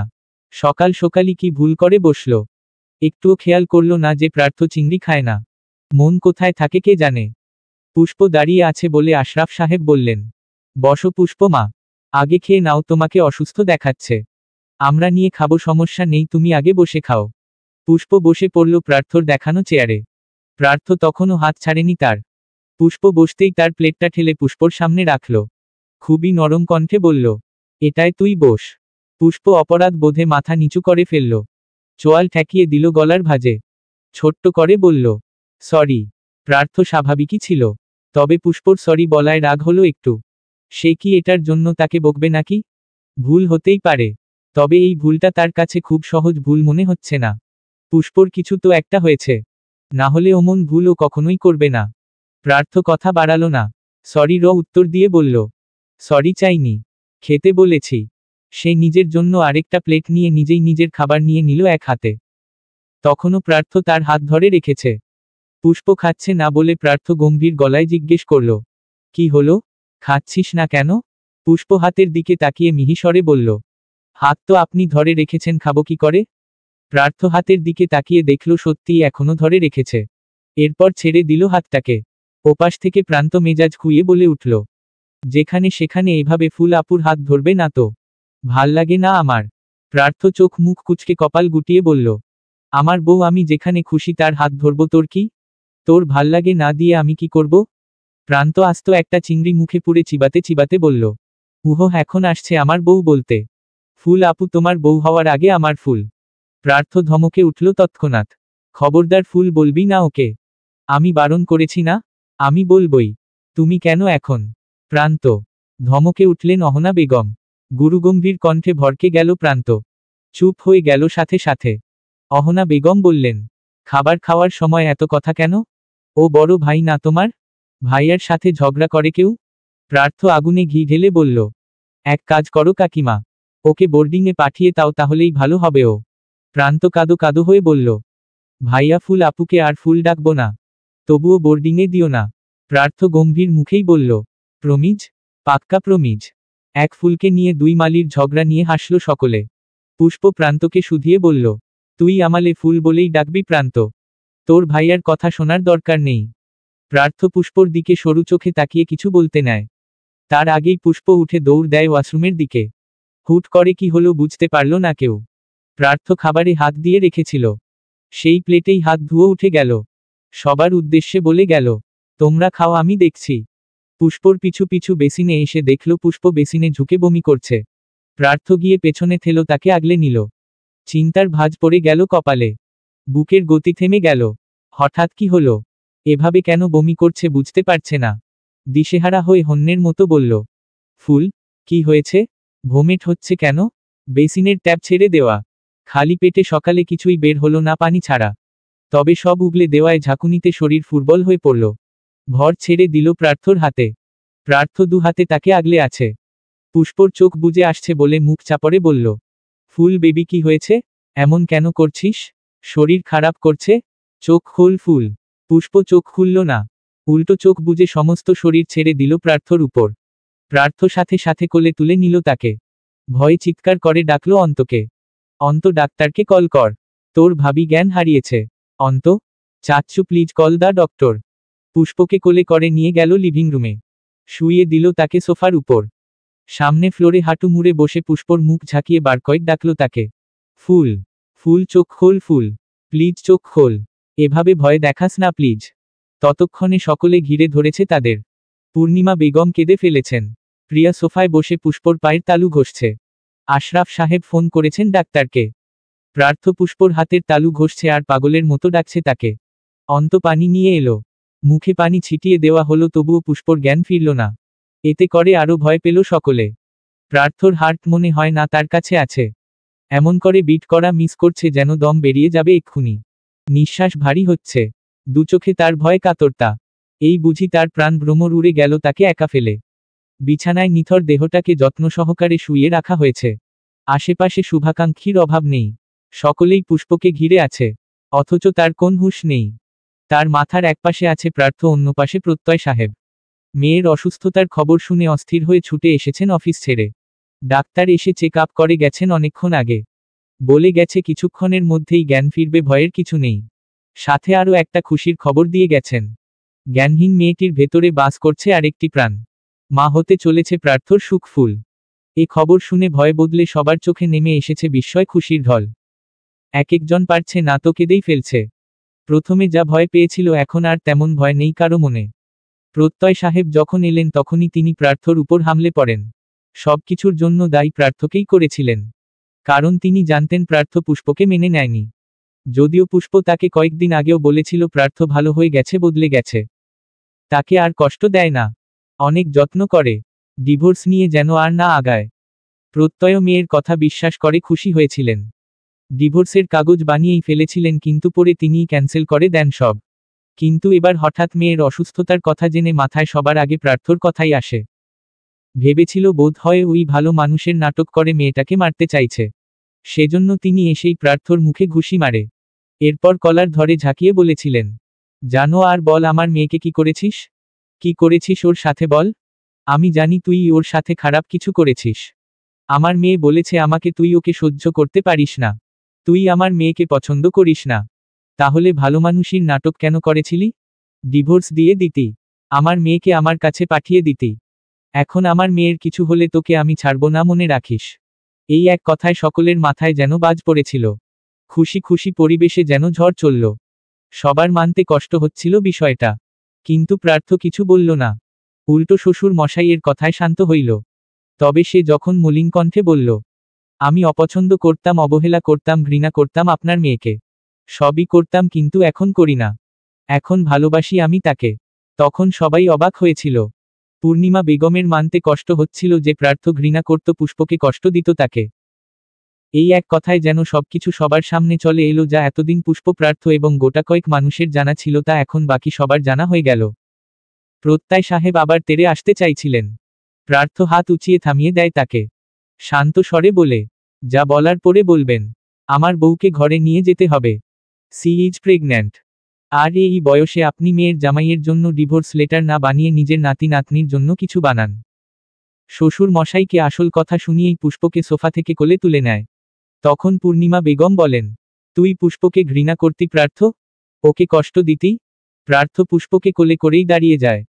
কণ্ঠ যথাসম্ভব মোলায়েম রেখে বলে, মা, আমি বলেছি করতাম। জোর করে বিয়ে দেওয়ায় আমি ওকে অনেক অপমান অবহেলা করেছি। কিন্তু উজ্জ্বল নক্ষত্রের মতোই একটি চিরন্তন সত্য হলো, আমি ওকে ভালোবাসি মা। See you my everything. I love her very much. পুষ্পকে কোলের মাঝে রেখেই সবার সামনে তার কপালে চুমু খায় সে। সবাইকে উপেক্ষা করে দেয়, নিয়ে যায় রুমে। ডাক্তার এসে নিচে থেকে দেখেই খুশির খবর দিয়ে গেছে। এবার উপরে সবাই অপেক্ষা করছে আসল মালকিনকে তার খুশিটুকু শুনিয়ে দেওয়ার, যার গর্ভে এতগুলো মানুষের খুশি ভালোবাসা বেড়ে উঠছে। এরপর আর প্রত্যয় সাহেব কিছু বলেননি অবশ্য। মেয়ে প্রেগন্যান্ট বিষয়টা সত্যিই খুশির, তবে তার মনের সংশয় এখনো কাটেনি। পুষ্পর জ্ঞান ফিরলেই সব ক্লিয়ার হবে। পুষ্পর হুঁশ এলো আরও 10 মিনিটের মাথায়। ক্লান্ত চোখ দুটো পিটপিট করে খুলল। চোখের সামনে প্রথমেই ভেসে উঠল প্রার্থর চকচকে চেহারা। পাশে তাকাতে দেখল তার বাবাও তার দিকে মায়া চোখে তাকিয়ে। হঠাৎ হুঁশে আসায় কিছুই বুঝল না কি হয়েছে। খানিক বাদ সে উঠে বসতে চাইলে দুই পাশ থেকে বাবা এবং স্বামী তাকে ধরে উঠালো। বাকি সবাই উৎসুক হয়ে তাকিয়ে আছে তাদের দিকে। কি বলবে, কিভাবে বলতে বুঝতে পারছে না। খুশির কারণে কথাই বন্ধ হয়ে গেছে।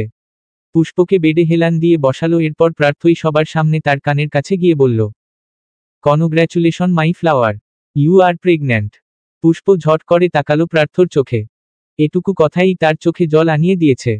অবাক নেত্রে তাকিয়ে আছে প্রার্থর দিকে, যেন বিশ্বাসই হচ্ছে না কথাটা। পুষ্পকে এরকম অবাক হতে দেখে প্রার্থ হাসল। বাকিরা মিটিমিটি হেসে দিল। পূর্ণিমা বেগম এগিয়ে এসে পুষ্পর মাথায় হাত রেখে বললেন, সুখী হ মা, নিজের যত্ন রাখো। আর ভেতরে যে বড় হচ্ছে তারও যত্ন কর। বেঁচে থাক তোরা। দোয়া করি আল্লাহ তোদের দীর্ঘায়ু করুক। পুষ্পর চোখে জল। নিজের মাঝে কেমন অনুভূতি হচ্ছে। একে একে সবাই তাকে শুভেচ্ছা জানালো। দোয়া করল মন থেকে। প্রিয়া প্রান্ত পারছে না তো নাচতেই শুরু করে দিচ্ছে। প্রিয়া হই হই করে বলে উঠল, ইয়ে, আমি খালা হব। ও বুবু, তুমি মা হবে, আমি খালাম্নি হবে। আল্লাহ, আমার তো এখনো বিশ্বাস হচ্ছে না। এই অন্ধ একটু চিমটি কাটো না। হাত বাড়িয়ে অন্তর সামনে ধরল। অন্ত শান্ত চোখে তাকালো তার দিকে। প্রিয়ার হঠাৎ মনে পড়ে গেল তাদের সম্পর্ক এখন আর তরল নেই, খুব জটিল হয়ে গেছে। এ সম্পর্কে মজা যায় না, আনন্দ যায় না। সহসা হাতটা নামিয়ে ফেলল সে। হই হুল্লোড় থামিয়ে অন্য পাশে গিয়ে দাঁড়ালো। এতজনের খুশির মাঝে, এত কথার মাঝে হঠাৎ প্রত্যয় সাহেব সকলকে রুম থেকে বেরিয়ে যেতে বললেন। পুষ্পর সঙ্গে নাকি তার একার কিছু কথা আছে। এ নিয়ে সবাই দ্বিধামন্ত করে শেষে রুম থেকে বেরিয়েই গেল তাদের একা ছেড়ে। যদিও প্রার্থ যেতে চাইছিল না, তবে পুষ্প চোখ দিয়ে আশ্বাস দেওয়ায় সেও বেরিয়ে যায়। কিছুক্ষণের মাঝেই প্রত্যয় সাহেব বেরিয়ে এলেন রুম থেকে। তার যা যা জানার ছিল সব জেনে গেছেন। মেয়ে সুখে আছেন শুনে তিনিও সুখী। নিচে এসে প্রার্থর কাছে মাফও চাইলেন তিনি। তবে প্রার্থ আটকে দিল। দোয়া চাইল তাদের জন্য। এবার সবাইকে রেখে সে নিজে চলে গেল উপরে। সবাই দেখে নিয়েছে পুষ্পকে। এবার তারা স্বামী স্ত্রী একটু আলাদা কথা বলুক। ততক্ষণে নিচে সবাই মিলে আবারও রান্না বান্নার কাজ করবেন। পুষ্প যা খেতে চায় তাই রান্না হবে আবার। সকালে তো কেউ ঠিকঠাক নাস্তা করবে পারেনি। এবার সুসংবাদ শুনে কবজি ডুবিয়ে খাবে। মিষ্টির অর্ডার দিয়েছেন আগেই। খুশিতে তারা কি রেখে কি করবে সেটা ভেবে ভেবেই যেন দিশেহারা সকলে। প্রার্থ রুমে পৌঁছেই প্রথমে দরজা আটকে দিল। পুষ্প সেভাবেই বসে আছো বিছানায়। চোখে তার খুশির জোয়ার। প্রার্থ এগিয়ে গিয়ে বসল তার সামনে। আঙুল দিয়ে চোখের পানি মুছিয়ে দিল। কম্পনরত উষ্ঠে ছোট্ট উষ্ণতার স্পর্শ একে দিল। উত্তেজনায় প্রার্থরও চোখে জল চলে আসছে। সে নিজের হাত নিয়ে রাখল পুষ্পর মেদহীন পেটে। পরম মায়াভরা কণ্ঠে বলে উঠল, আমাদের। ছোট্ট একটা কথাই যথেষ্ট ছিল পুষ্পর খুশি উপচে পড়ার। কাঁদতে কাঁদতে মাথা উপর নিচ ঝাঁকিয়ে বুঝালো, হ্যাঁ আমাদের। দু হাত বাড়িয়ে দিল প্রার্থর উদ্দেশ্যে। দু হাতের ফাঁক গলে সামনে এগিয়ে আলতো হাতে প্রার্থ জড়িয়ে ধরল তাকে। ঘাড়ে চুমু দিয়ে বলল, thank you my flower, thank you for giving me this happiness. এরপর হালকা ছেড়ে দিয়ে আবার দীর্ঘ চুম্বন আঁকে পুষ্পর কপালে। অতঃপর কপালে কপাল ঠেকিয়ে চোখ বন্ধ করে বলে, আমি বাবা হব ফুল, তুই মা হবি। এখানে আমাদের বাচ্চা, আমাদের আমাদের ভালোবাসা এখানে। পুষ্প দুহাত নিয়ে রাখল প্রার্থর গালে। হাতে গরম তরল কিছু অনুভূত হল। বুঝল তিনি প্রবল আবেগে বাঁধহারা হয়ে গেছেন। কপাল থেকে কপাল উঠিয়ে চোখ রাখল প্রার্থর চোখে। সে চোরের মতো অশ্রুশুদ্ধ চোখ লুকাতে ব্যস্ত হল। পুষ্প হেসে অশ্রুসিক্ত নয়নে বলল, আপনি খুশি? প্রার্থ হাসি মুখে বলল, এটা আবার জিজ্ঞেস করার মতো কোন প্রশ্ন নাকি? তুই আমার জীবনের সবথেকে বড় খুশি। আর আমাদের এই বাচ্চাটা আমার খুশির, আমাদের ভালোবাসার প্রতীক। পুষ্প টলটলে জল সমেত ভাঙা গলায় আবদার করল, আমাকে একটু জড়িয়ে ধরবেন? এমন মায়াবী আদুরে আবদারে প্রার্থর হাসা ছাড়া উপায় নেই। জড়িয়ে ধরার জন্য নাকি আবদার করতে হয়?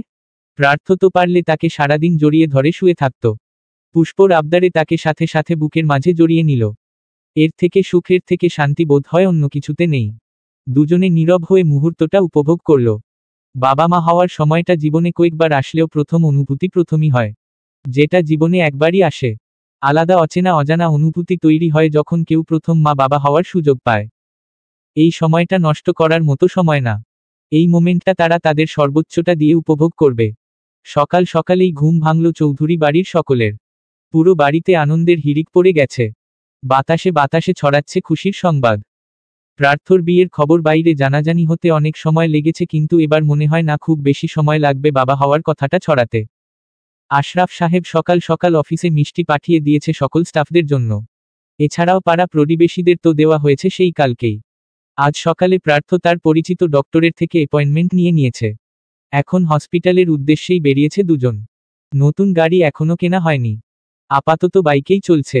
পুষ্পকে নিয়ে বাইকে করেই বেরিয়েছে। তবে বাইকের গতি দেখে মনে হচ্ছে কচ্ছপ হাঁটছে। তার বাতাসও লাগছে না। উল্টো শহরের কোলাহল আর দূষিত পরিবেশের কারণে আরো গরম লাগছে। পুষ্প বিরক্ত হয়ে বলেই ফেলল, এটা বাইক না শামুক, সামনে চলতেই চায় না। নাকি আপনি বাইক চালানো ভুলে গেলেন? গরম লাগছে, জোরে চালান। পুষ্পর কথায় প্রার্থর কিছু এলো গেল না। সে নিজের মতো ধীর গতিতে চালাচ্ছে, তবে একেবারে ধীরেও নয়, যতটা সেফলি চালানো যায় ততটাই। পুষ্প আবার তাগাদা দিল, একটু জোরে চালান না, কতদিন বাইকের ফুরফুরে হাওয়া খাই না। প্রার্থ স্বাভাবিকভাবে বলল, হাওয়া খেতে চাইলে বাসায় গিয়ে খাস, বাড়িতে ফ্যান আছে, সামনে রেখে দেবহা করে থাকিস। পুষ্পর নাক ফুলে উঠল। তেজ সমেত বলল, সব সময় বাঁকা কথা কেন বলেন? ভালোভাবে বললে কি হয়? রাতে একরূপ দিনে একরূপ। গিরগিটিও আপনার থেকে ভালো। জানি। প্রার্থর সহজ স্বীকারোক্তিতে রাগ যেন তিরতির করে বাড়ল। রাগের মাথায় বলে ফেলল, আপনার সাথে থাকাই ঠিক না, নামান আমাকে, নয়তো লাফিয়ে নেমে পড়ব। কথাটা শেষ হতে না হতেই প্রার্থ জোরে ব্রেক কষে। হঠাৎ বাইক থামানোতে পুষ্পর মনে হয় তাকে নামিয়ে দিতে বুঝি এভাবে থামালো। ভয় পেল কিছুটা। প্রার্থ বসা থেকেই ঘাড় ঘুরিয়ে তাকায় পুষ্পর দিকে। ভ্রু উঁচু করে বলে, কি বললি? কখন? এখন। পুষ্পর মনে পড়ল না সে কি এমন বলেছে। প্রার্থ দীর্ঘশ্বাস ফেলে বলল, তোর সাহস কি করে হয় বাইক থেকে নামার কথা বলার? যেখানে আমি এত সাবধানে চালাচ্ছি যেন তোদের কিছু না হয়, সেখানে তুই আমাকে হুমকি দিচ্ছিস বাইক থেকে লাফিয়ে নামার? পুষ্প ভ্রু কুঁচকে বলল, তোদের মানে? আর কার? প্রার্থ পুষ্পর পেট ইশারা করে বলে, এখানে আমাদের খুদে মেহমান থাকে, তা কি মনে আছে আপনার? এখন সাবধানতা অবলম্বন করব না? আর একটা কথা বললে বাইকে না গিয়ে পায়ে হাঁটিয়ে নিয়ে যাব।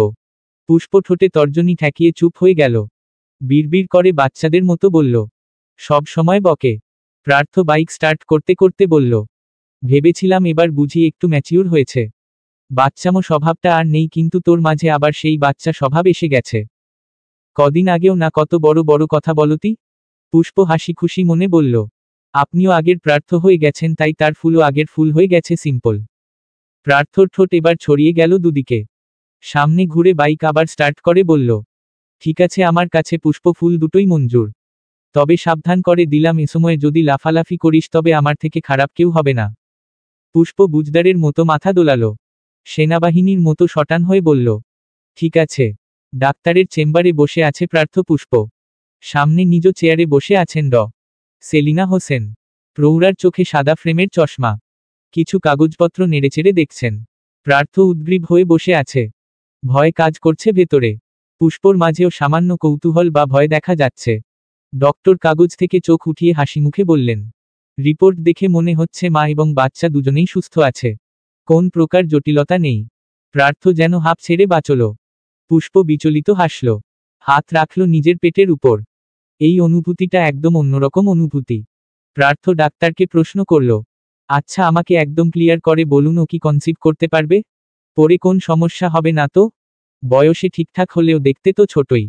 যদি রিল্যাক্স মি চৌধুরী, আপনার ওয়াইফ যথেষ্ট অ্যাডাল্ট। বয়স ঠিকঠাক।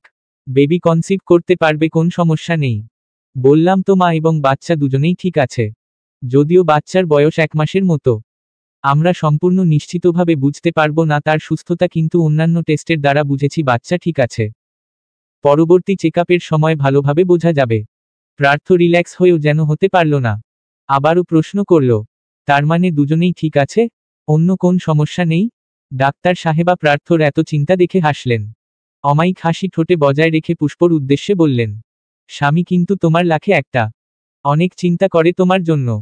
আবার প্রার্থর দিকে তাকিয়ে বললেন, আপনি নিশ্চিন্ত থাকুন। আপনার স্ত্রীর ওজন, রক্তচাপ, রক্ত পরীক্ষার রিপোর্ট সব ঠিকঠাক আছে। এবং তার গর্ভাবস্থা স্বাভাবিকভাবেই এগোচ্ছে। তাই চিন্তার কোন কারণ নেই। শুধু খেয়াল রাখবেন খাওয়া দাওয়া বিশ্রাম যেন ঠিকঠাক হয়। এবং স্ট্রেস কম নিতে হবে। আয়রন আর ক্যালসিয়ামের ট্যাবলেটগুলো নিয়মিত খাওয়াবেন এবং বেশি বেশি পানি পান করতে হবে। সমস্ত রুটিন আমি বলে দেব, সে হিসেবে চলাফেরা করলেই হবে। প্রার্থ নিশ্চিন্ত হল। পুষ্প ঠিক থাকলেই হলো তার কাছে। বাকি তার দেখাশোনার জন্য সে আছেই। একটু পরে একটা কথা মাথায় আসতেই তড়িৎ গতিতে প্রশ্নটা করেই ফেলল প্রার্থ, আচ্ছা ডক্টর, ওর মাঝে মাঝে মাথা ব্যথা হয়, এটাতে সমস্যা হবে? সাধারণ মাথা ব্যথা হলে সমস্যা নেই। তবে যদি খুব বেশি হয় বা ওষুধেও না কমে, তবে কারণ খুঁজতে হবে। তবে এখন পর্যন্ত সব ঠিকঠাক আছে, তাই দুশ্চিন্তার কোন কারণ নেই। যাক, এবার আরেকটু শান্তি পেল প্রার্থ। হুট করে প্রেগন্যান্সিটাতে যেমন আনন্দ পেয়েছে তেমন ভয়ও পেয়েছিল। ভয় পাওয়ার অবশ্য কিছু কারণও আছে। তা নয়তো ছেলেরা খুব সহজে এতটা ভয় পায় না। ডাক্তারের সাথে আরও কিছু টুকটাক কথাবার্তা বলে তারা বেরিয়ে গেল চেম্বার থেকে। হসপিটালের বাইরে বাইকের সামনে এসে প্রথমে পুষ্পর মাথায় হেলমেটটা পরাতে চায়। হেলমেট একটাই এনেছে পুষ্পর সেফটির জন্য। এদিকে সে গরমের জন্য হেলমেট পরতে চাচ্ছে না। প্লিজ প্রার্থ ভাই, হেলমেট এখন দিয়েন না, গরম লাগে। প্রার্থ পুষ্পর এক হাত ধরে টেনে কাছে নিয়ে আসে। পুষ্প মুখ ফুলিয়ে আছে বলে গালে একটা টোকা দিল। বলল আদর স্বরে, কি হয়েছে? এইটুকু ব্যাপারে গাল ফোলায় কে? আগে তোর সেফটিটা তো আমাকে দেখতে হবে, তাই না? দিন দিন বড় হচ্ছিস আর বুদ্ধি কমে যাচ্ছে। এত অগোছালো হচ্ছিস কেন? পুষ্প আহ্লাদি হয়ে বলল, গুছিয়ে দেওয়ার জন্য আপনি আছেন তো। এতদিন তো গুছিয়েই ছিলাম। এবার অগোছালো হব, আপনি গুছিয়ে দিবেন। এটা আপনার শাস্তি। পুষ্পর মুখের উপর ছোট ছোট চুল উড়ছিল। সেগুলো খুব সযত্নে গুছিয়ে কানের পিছে গুজে দিয়ে বলল, তোর সেবা করা যদি আমার শাস্তি হয়, তবে সে শাস্তি যেন আমার সারা জীবনের শাস্তি হয়। তবে ফুল একটা কথা মনে রাখবি, গোছানোর মানুষ আছে বলেই যে অগোছালো থাকতে হবে এমনটা নয়। আজ আমি আছি গোছানোর জন্য, কাল নাও থাকতে পারি, তখন কে গুছিয়ে দিবে? পুষ্প ফুঁসে উঠে বলল, কেন? আপনি আমাকে ছেড়ে কোথায় যাবেন? কোথাও না। হেলমেট পর। আমি জানি তুই বুদ্ধিমান। আর বুদ্ধিমানের জন্য ইশারাই যথেষ্ট। নে পর। কথাটুকু বলে সে নিজেই হেলমেটটা পরিয়ে দিল। দুজনে বাইকে উঠে পড়ল বিনা বাক্যে। এরপর আবার বাইক ছুটালো সেই মন্থর গতিতে। চলতে চলতে পুষ্প খেয়াল করল তারা বাড়ি ফেরার রাস্তায় না গিয়ে অন্য রাস্তা ধরেছে। পুষ্প সন্দিহান গলায় প্রশ্ন করল, আমরা এখন কোথায় যাচ্ছি? প্রার্থ ছোট করে বলল, শপিংয়ে। কেন? এখন আবার কিসের শপিং করব? দেখুন, এখন বলবেন না যে বাবুর জন্য নেবেন। বাবু আসতে এখনো 8 মাস বাকি। এত আগেই আমি শপিং করব না। প্রার্থ ভ্রু কুঁচকে বলল, মাথায় জ্ঞান নেই? আমাদের বাবু ছেলে হবে না মেয়ে, সেটা তুই জানিস? বাবুর শপিং এখন করব কেন? আমার মাথায় তোর মতো আজগুবি বুদ্ধি ঘুরে না। চুপচাপ বসে থাক। পুষ্প মুখে সূচক শব্দ করে বলল, তো কেন যাচ্ছি? সেদিনও না কতগুলো শাড়ি আনলেন। অর্ণবের বিয়ের শপিংয়ে যাচ্ছি। পুষ্প অবাক হলো। চোখ মুখে বিস্ময় ভাব ফুটিয়ে বলল, কি? অর্ণব ভাইয়ের বিয়ে? কবে? কখন? আমাকে বললেন না কেন? আচমকা সবেগে বাইকটা ব্রেক করে বসল প্রার্থ। খালি রাস্তার একপাশে দাঁড় করালো বাইক। পুষ্পকে উদ্দেশ্য করে বলল, নাম। হঠাৎ কি হলো বুঝতে পারল না পুষ্প। বাইক থেকে নেমে জিজ্ঞেস করল, কি হয়েছে? প্রার্থ নিজেও নেমে দাঁড়ালো। পুষ্পর মাথা থেকে হেলমেট খুলে কপালে হাত রাখল। তাপমাত্রা চেক করে বলল, সব তো ঠিকই আছে। তুই কেন এমন কথা বলছিস? কি নিয়ে টেনশন করছিস এত? আপনি কিসের কথা বলছেন? আমি কি ভুল কিছু বলেছি? আগে আমার প্রশ্নের জবাব দে। তুই কি কোন বিষয়ে ডিপ্রেসড? না তো। আমার কাছে তো আপনি আছেনই, আমি কেন ডিপ্রেসড থাকব? আপনি থাকতে আমার কোন কিছুর জন্য কোন টেনশন নেই। প্রার্থ কণ্ঠ খানিকটা মলিন করে বলল, তাহলে এমন করছিস কেন? যেন কোন কিছুর চিন্তায় তোর মাথা থেকে সব কথা মুছে যাচ্ছে। অর্ণবের বিয়ে নিয়ে তো কতদিন ধরেই কথা চলছে। তোর মনে নেই? পুষ্প ভাবল কিছুক্ষণ। মনে পড়ল অর্ণবের তো বিয়ে ঠিক হয়েছে। পুষ্প উৎফুল্ল হয়ে বলল, হ্যাঁ হ্যাঁ মনে আছে। অর্ণব ভাইয়ার তো বিয়ে। আপনি তো মেয়েটার ছবিও দেখিয়েছিলেন। ভীষণ মিষ্টি মেয়েটা। আজ কি স্নেহা আসবে? আমার না মেয়েটার সাথে কথা বলতে ইচ্ছে করছে। প্রার্থ শান্ত চোখে পুষ্পকে দেখল কিছুক্ষণ। মনের ভেতরের সন্দেহের বীজ থেকে যেন গ্যারা উঠে যাচ্ছে। প্রার্থকে একমনে দাঁড়িয়ে থাকতে দেখে পুষ্প বলল, কি হলো? এভাবে কেন দেখছেন? ওরা আসবে?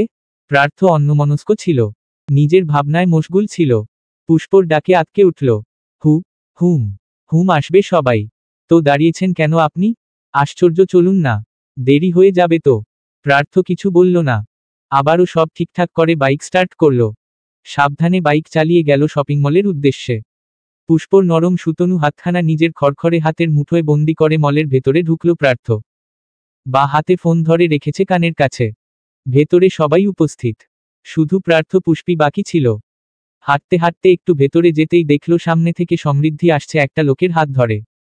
যদিও প্রার্থ তাদের পাত্তা না দিয়ে হেঁটে যেতে চাচ্ছিল, তবে তার আগেই মেয়েটা ডেকে উঠল, প্রার্থ কেমন আছিস? আরে পুষ্প আছে দেখছি। বউ ছাড়া দেখি কোথাও যাস না। প্রার্থ দাঁড়াতে চাইল না। সম্পূর্ণরূপে উপেক্ষা করতে চাইল তাকে। তবে পুষ্প দাঁড়িয়ে গেল। কপালে 101টা ভাঁজ ফেলে বলল, এক্সকিউজ মি, আমরা কি আপনাকে চিনি? সমৃদ্ধি অবাক হওয়ার ভান করল। হা করে মুখের উপর হাত রাখল। চোখ দুটো গোল গোল করে বলল, কি বলো, আমাকে চেনো না? এত তাড়াতাড়ি ভুলে গেলে? পুষ্প একই স্বরে বলল, আপনি কি মনে রাখার মতো কেউ হন আমাদের? প্রার্থ কেন যেন ভয় পেল। পুষ্পর দুই বাহু ধরে নিজের মুখোমুখি দাঁড় করালো। চিন্তিত কণ্ঠে বলল, ফুল, তুই ওকে চিনতে পারছিস না? ভালো করে দেখ একবার। চিনতে পারছিস না? পুষ্প রাগে দাঁতে দাঁত চেপে ধরল। রাগে হিসহিস করে দাঁত চেপেই বলল, আপনার মনে হয় নিজের এক্সকে চেনানোর খুব শখ হচ্ছে। এক্সকে ভুলতে পারেন না তাই না? আপনার যে বউ আছে সে খেয়ালও কি নেই? প্রার্থ পুষ্পর বাকি কথায় কান দিল না। পুষ্প যে সমৃদ্ধিকে চিনে এটা জেনে স্বস্তি পেল সে। ঠোঁট গোল করে শ্বাস ছাড়ল। পুষ্প রাগে প্রার্থর হাত দুটো নামিয়ে দিল কাঁধ থেকে। পুষ্প চাইছিল এমন কোন মানুষকে তারা মনেই রাখবে না যাদের সাথে তাদের নিকৃষ্ট অতীত জড়িয়ে। কিন্তু প্রার্থর আচরণে মনে হলো সে সমৃদ্ধিকে ভুলতে নারাজ। নব্যমা হওয়ার আনন্দে আত্মহারা মেয়েটির মন অভিমানের জোয়ারে ভেসে গেল। এদিকে সমৃদ্ধি বা তার পাশে দাঁড়ানো লোকটি পুষ্পর কটমটিয়ে বলা ধীর স্বর শুনতে পায়নি ঠিকঠাক। সমৃদ্ধি বলল, এভাবে ফিসফিস করে কি বলা হচ্ছে? আমরা জানি সবই। প্রার্থর রূপ যেন নিমিষেই বদলে গেল।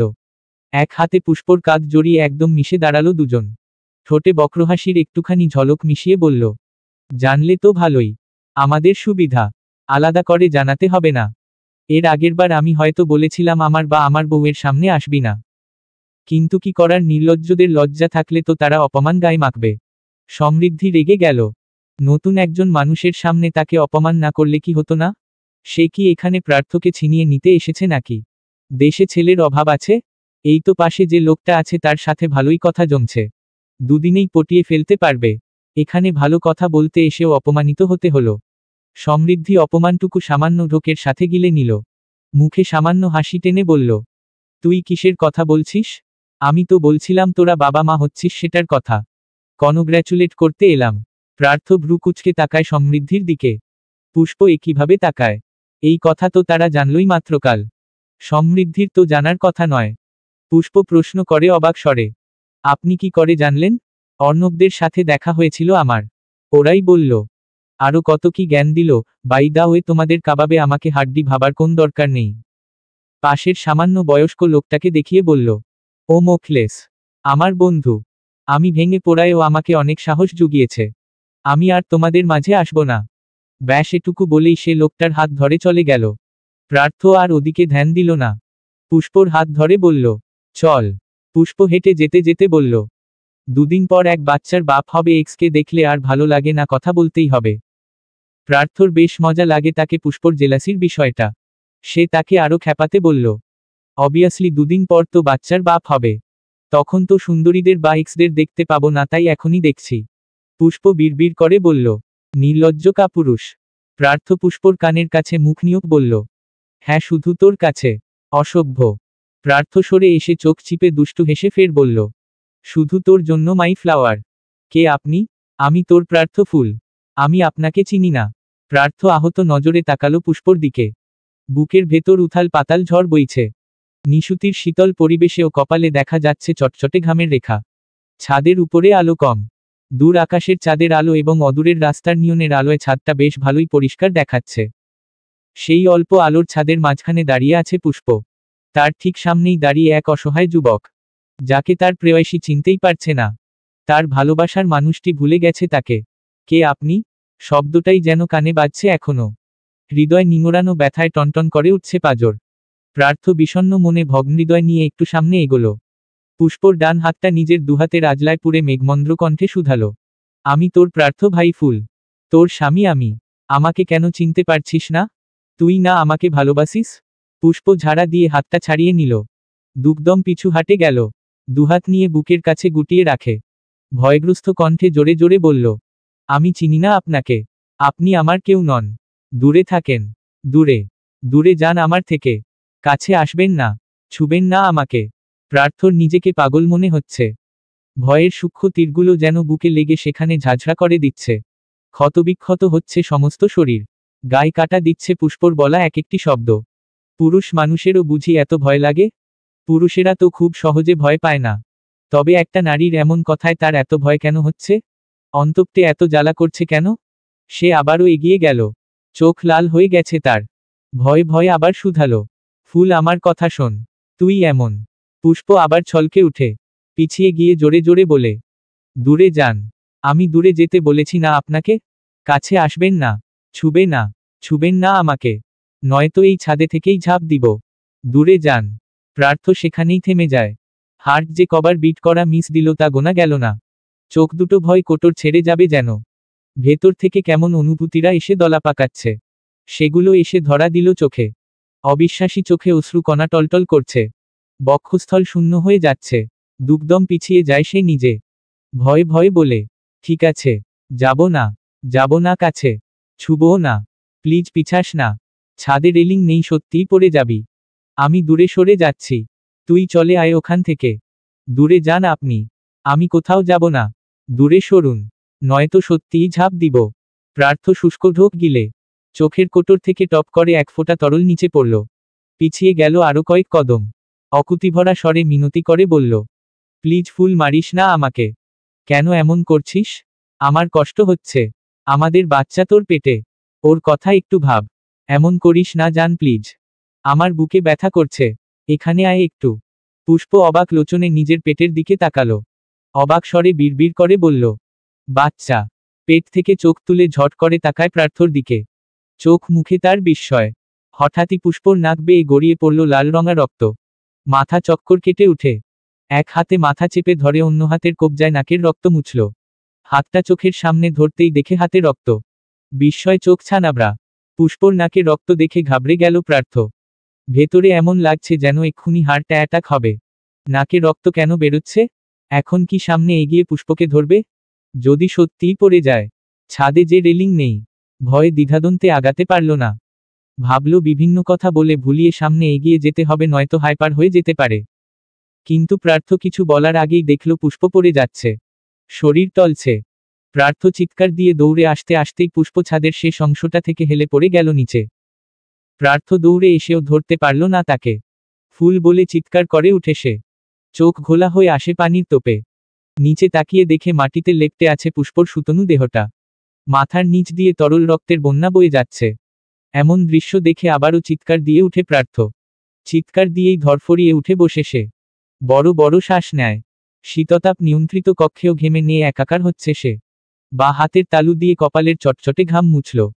খুব গরম লাগছে, মাথা আউলে যাচ্ছে। অতঃপর মস্তিষ্কে বেজে উঠল পুষ্পর নাম। পুষ্প কই? বিভ্রান্তের মতো এদিক ওদিক তাকিয়ে দেখে তার পাশেই সে গুটি গুটি হয়ে শুয়ে আছে। ঘুমন্ত নিষ্পাপ আদলটা দেখে মরুর খড়খড়ে বুকে পানি এলো বোধ হয়। তবুও বাইরে থেকে নিজেকে কন্ট্রোল করতে পারছে না। গলাটা শুকিয়ে কাঠ হয়ে আছে। বেড সাইড টেবিলটা থেকে এক গ্লাস পানি উঠিয়ে ঢগড় করে সাবার করল পুরোটা। এজন্যই ইদানিং এত ভয় থাকে প্রার্থ। কেন যেন বারবার স্বপ্ন দেখছে পুষ্পকে নিয়ে। তাও এরকম খারাপ স্বপ্ন, যেটা প্রার্থর মনে ভয় সৃষ্টি করছে, বক্ষপটে কম্পন তৈরি করছে। প্রার্থ ফের তাকালো পুষ্পর মোহাবিষ্ট আদলে, যেখানে ভালোবাসার এক নিঃশব্দ আরতি লুকিয়ে আছে।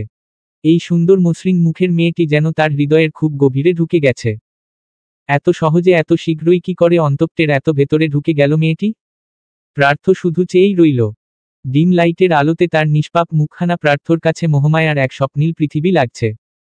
সেই মুখখানার দিকে তাকিয়ে শুধু দেখেই গেল, যতক্ষণ পর্যন্ত না তার সংকীর্ণ বুক শীতল হয়। একটু পর আস্তে ধীরে শুয়ে পড়ল প্রার্থ। আলগোছে পুষ্পকে টেনে নিয়ে নিজের হাতের উপর রাখল। কাত হয়ে শুয়ে খুব সন্তর্পণে নিজের বুকের সাথে আগলে রাখল পুষ্পের মাথাটা। আলতো হাতে জড়িয়ে ধরল তাকে। ঘুমন্ত ফোলা গাল দুটোতে সুপ্ত অধর ছুঁয়ে দিল সে। অতঃপর কপালেও গভীর চুম্বন একে দিল। ঠোঁট উঠিয়ে হাত রাখল পুষ্পর গালে। মেঘমন্দ্র কণ্ঠে আওড়াল, আমাকে ছেড়ে কোত্থাও যাওয়া যাবে না। আমি বলিনি আমাকে ভালোবাসতে শেখা? এখন যখন ভালোবাসতে শিখিয়েছিস তখন একদম ছেড়ে যাওয়া যাবে না। তুই আমার হৃদয়ের অন্তঃকরণের কারণ, আমার সুখ ফুল। সুখ ফুল ছাড়া প্রার্থর বেঁচে থাকা অসম্ভব। আমার মরণ না দেখতে চাইলে আমার বুকেই থাকতে হবে তোকে। তুই ছেড়ে গেলে নির্ঘাত মৃত্যু হবে আমার ফুল। আমরণ প্রেমতৃষ্ণায় রেখে ভুগাতে পারবি না আমাকে। তার আগেই নিজের মরণ কবুল করে নিব। তোকে ছাড়া বাঁচার চেয়ে মরণ উত্তম। বলতে বলতে আবারও ছোট্ট চুমু খেল পুষ্পর পাতলা অধরভাজে। আবারও বুকের সাথে মিশিয়ে রাখল তাকে। ভেতরে ভয়ের পরিমাণ বেশি। এই মেয়ে তার বক্ষ ভাজে না থাকলে তার নিশ্চিত মরণ হবে। সামান্য একটা স্বপ্নই ভেতর থেকে বারবার নাড়া দিচ্ছে তাকে, অস্থির করে তুলছে অন্তঃপুর। সেখানে বাস্তবে যদি বাজে কিছু ঘটে যায় তবে কি বেঁচে থাকতে পারবে প্রার্থ? বুকের অসহনীয় ব্যথার মরে যাবে না? অথবা মস্তিষ্কের প্রবল চাপে পাগল হয়ে যাবে না?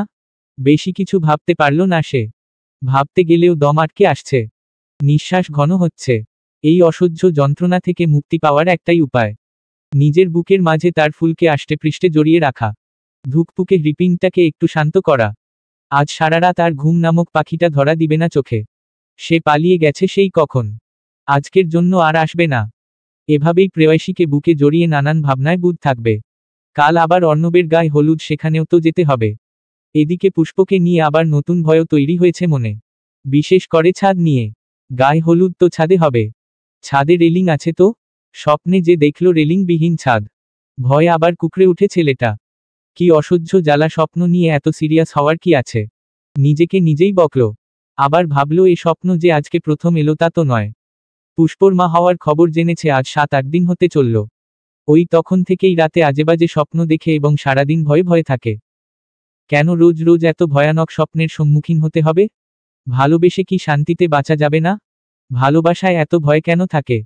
প্রতিটি পল স্মৃতিমধুর হয় না কেন? সুখের মাঝে দুঃখরা এসে লুটিয়ে পড়ে কেন সব সময়? সকাল গড়িয়ে বিকেল হয়েছে। অর্ণবদের বাসার পুরো ছাদ ডেকোরেট করা হয়েছে গায়ে হলুদের অনুষ্ঠানের জন্য। যদিও অর্ণব ঘটা করে বিয়ে করতে চাইছিল না, দু পরিবারের সামনে কাগজে সাইন করে কবুল বলে বিয়েটা সারতে চেয়েছিল। যে বিয়েতে মনের আনন্দ নেই সে বিয়ে আয়োজন ছাড়া করাই ভালো। কিন্তু অর্ণবের বাবা তা হতে দিল না। এত টাকা পয়সার মালিক তারা, একমাত্র ছেলের বিয়ে এমনি এমনি দেওয়া যায় নাকি? সমাজ কি বলবে? অর্ণবের সাথে এক প্রকার যুদ্ধ করে ছোটখাটো একটা আয়োজন করতে পেরেছে, তাতে কিছু আত্মীয় স্বজন ও পরিচিত লোকদের দাওয়াত করা হয়েছে। মেয়ের বাড়ি থেকে অবশ্য স্নেহার বাবা অনুষ্ঠান করতে চায়নি, তার অবস্থা ভালো নয় বলে, কিন্তু অর্ণবের বাবার রিকোয়েস্টে ফাংশনগুলো অর্ণবদের বাড়িতেই করছে। এখন বিকেল, একটু পরেই বর বউকে একসাথে বসিয়ে হলুদ মাখানো হবে। পুষ্প সবসময় শাড়ি পরলেও প্রিয়া কখনো পরেছে কিনা সন্দেহ। বোনের দেখাদেখি হাতে গোনা কয়েকবার পরেছিল হয়তো, আজ আবার পরেছে গায়ে হলুদ উপলক্ষে। হলুদ রঙের একটি শাড়ি, মুখে আজ হালকা সাজ। খুব ভারী মেকআপ করেনি, তাতেই তাকে আরো বেশি সুন্দরী লাগছে। বড় বড় ঘন চুলগুলো পিঠে এলিয়ে দিয়েছে। হাঁটার তালে তালে সেগুলো হেলছে দুলছে। হুট করে কেউ একজন এলোমেলো চুলগুলোতে টান দিল। ব্যথায় শব্দ তুলে চোখ মুখ খিচে নিল মেয়েটা। পেছনে ঘুরতেই দেখে তার সমবয়সী একটা মেয়ে তার দিকে তাকিয়েই হাসছে। এক নজর দেখেই চিনে ফেলল তাকে। বিস্ময় সমেত চেয়ে থেকে বলল, শিফা তুই এখানে? শিফা নামক মেয়েটা বলল, চিনেছিস তাহলে? ভাবলাম চিনবিই না। প্রিয়া হেসে দিল, বলল, চিনব না কেন? কালও তো কলেজে একসাথে ছিলাম। কিন্তু তুই এখানে কি করে? আরে অর্ণব ভাই তো আমাদের আত্মীয় হয়, এজন্য তার বিয়েতে এসেছি। এসে ভালোই হলো, তোকে পেলাম। আমি আরো ভাবছিলাম একা একা কি করব। ভালোই হয়েছে, আমার বুবুরাও এসেছে, পরিচয় করিয়ে দিব তোকে। এখন একটু চল আমার সাথে নিচে। শাড়ির কুচিটা খুলে যাচ্ছে, ওয়াশরুমে যাব। মেয়েটা উৎফুল্ল ভাব নিয়ে বলল, হ্যাঁ হ্যাঁ চল, আমিও নিচেই যাচ্ছিলাম একটা বিশেষ কাজে। এখন তোকে পেয়েছি, কাজটা পানির মতো সহজ হবে। প্রিয়া ভ্রু কুঞ্চিত করে বলল, কি এমন কাজ? মেয়েটা এবার মাথা নিচু করল লজ্জায়। ইনিয়ে বিনিয়ে বলল, আচ্ছা তোকে তো বলবই, আগে বল আমাকে খারাপ ভাববি না এবং আমার সাথে থাকবি। প্রিয়া সন্দিহান গলায় বলল, আগে বল কি হয়েছে। মেয়েটা লজ্জামাখা কণ্ঠে বলল, আমার না তোর ওই ভাইটাকে অনেক পছন্দ হয়েছে। প্রিয়া যেন আকাশ থেকে পড়ল, জোরে করে বলে ফেলল, কি হহ তুই কি পাগল? তুই জানিস না পার্থ ভাইয়ের বিয়ে হয়েছে আমার বুবুর সাথে। শিফার লজ্জা লজ্জা মুখ উবে গেল, চোখ মুখ কুচকে বলল, আরে ধুর, আমি তোর ওই ভাইয়ের কথা বলছি নাকি? আমি তো জানি সে বিবাহিত। ওই আরেকটা আছে না অন্ত ভাই, ইনোসেন্ট দেখতে, ওকে না আমার ভীষণ ভালো লাগে। আগে থেকেই পছন্দ, কখনো বলিনি। আজ তার নাম্বারটা নিয়েই ছাড়ব। প্লিজ আমাকে সাহায্য করো না বোন, একটু কথা বলিয়ে দে আমাকে, তোর ভাবি বানিয়ে নে। প্রিয়া বিস্ময় হা হয়ে আছে। মেয়েটা কি বলল এখন? অন্ত ভাইকে পছন্দ করে ও? অনেক আগে থেকে? আবার আজকে নাম্বারও নিবে? কথাগুলো ভেবেই ভেতর থেকে কেমন রাগ লাগলো। কণ্ঠে ঝাঁজ নিয়ে বলল, ওই অন্ধের বাচ্চাকে তোর ভালো লাগে? কি দেখে ভালো লাগলো? এভাবে কেন বলছিস? সুন্দরী তো ছেলেটা, একদম পার্থ ভাইয়ের মতোই দেখতে। শ্যামলা হলেও চেহারাটা চোখে লাগার মতো। আর আজকে এতদিন পর তাকে দেখে তো আমি অবাক। অনেকদিন আগে যখন দেখেছিলাম তখন মনে হয়েছিল বাচ্চা ছেলে, আজকে দেখে তো আমি হা হয়ে গেছি। কেমন বড় বড় লাগে তাই না? মনেই হচ্ছিল না ভার্সিটির প্রথম বর্ষের ছাত্র সবে। চেহারায় কেমন গম্ভীর ভাব এসেছে দেখেছিস? আমি তো এক দেখাই ফিদা হয়ে গেছি ভাই। ক্রাশ খেয়ে ফেলেছি। কিছু একটা কর দোস্ত। প্রিয়া হা করেই রইল। সত্যি বলতে অন্তর এমন পরিবর্তন লক্ষ্য করেছে সেও। বয়সের তুলনায় যেন বেশিই বড় লাগে গম্ভীর্যতার কারণে। তবে এতটা পাগল হওয়ার মতো কিছু হয়নি। তাকে দেখে ক্রাশ খাওয়ার কি আছে? আশ্চর্য, এসব আদিক্ষেতা দেখে এবার গা জ্বলা শুরু হলো প্রিয়ার।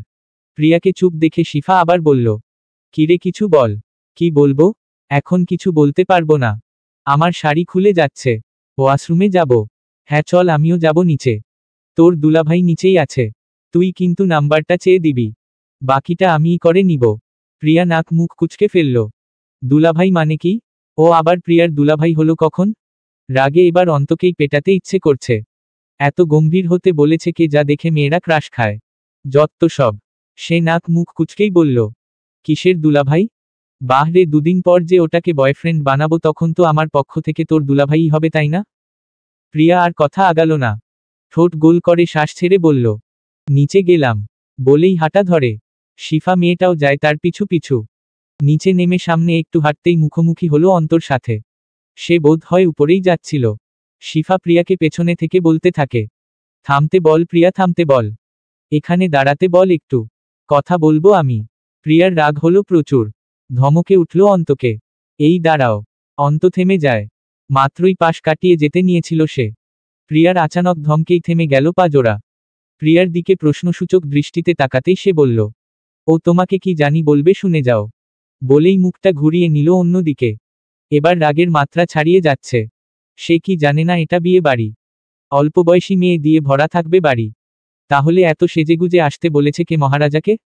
হলুদ পাঞ্জাবিতে এত সুন্দর লাগতে বলেছে কে? এরকম গম্ভীর ব্যক্তিত্বরে হতে বলেছে কে? কে বলেছে? কেউ না। তব মেয়েদের ঘায়েল করা লুকে আসতে হবে কেন? এই না প্রিয়ার প্রতি তার কত ভালোবাসা, তাহলে অন্য মেয়েদের কেন আকৃষ্ট করতে হবে? এসব ভেবে ভেবে নাকের পাটা ফুলে ফেপে উঠেছে। জেদ হচ্ছে প্রচুর। তবুও চুপ রইল। একটা কথাও বলল না। এখান থেকে গেলও না। কি বলে দুজন শুনতে হবে না? কুচি দুহাতে ধরে রেখে দাঁড়িয়ে রইল। এদিকে অন্ত জিজ্ঞাসু দৃষ্টিতে তাকিয়ে রইল দুজনের দিকে। এই মেয়েটাকে তে অন্ত চিনেও না। এ কি বলবে? শিফা লজ্জায় কিছু বলতে পারছে না। এদিক ওদিক মুচড়া মুচড়ি করছে। অন্ত বিরক্ত হয়ে প্রশ্ন করল প্রিয়াকে, কি হয়েছে প্রিয়া? মাঝপথে আটকে রেখেছিস কেন? যা বলার জলদি বল। উপরে যাব। এমনিই মন মেজাজ চটে আছে, তার উপর অন্ত ওকেই মেজাজ দেখাচ্ছে। চেতে উঠল মেয়েটা। তর্জনী তুলে শাসালো, আমার সাথে এভাবে কথা বলবে না একদম। তোমাকে এত সুন্দর হয়ে আসতে বলেছে কে? মেয়েরা দেখলে তো পাগল হবেই। এখন যাও, 2 বছরের ভালোবাসা রেখে নতুন মেয়েদের সাথে পীড়িত করো গিয়ে। রাগের মাতালে তাল খুইয়ে কি থেকে কি বলল নিজেও বুঝল না প্রথমে। যখন বুঝল তখনই জিভ কামড়ে ধরল। পাশে তাকিয়ে দেখল শিফা অবাক হয়ে প্রিয়ার দিকে তাকিয়ে। একটু অপমানবোধ করল বোধহয় মেয়েটা।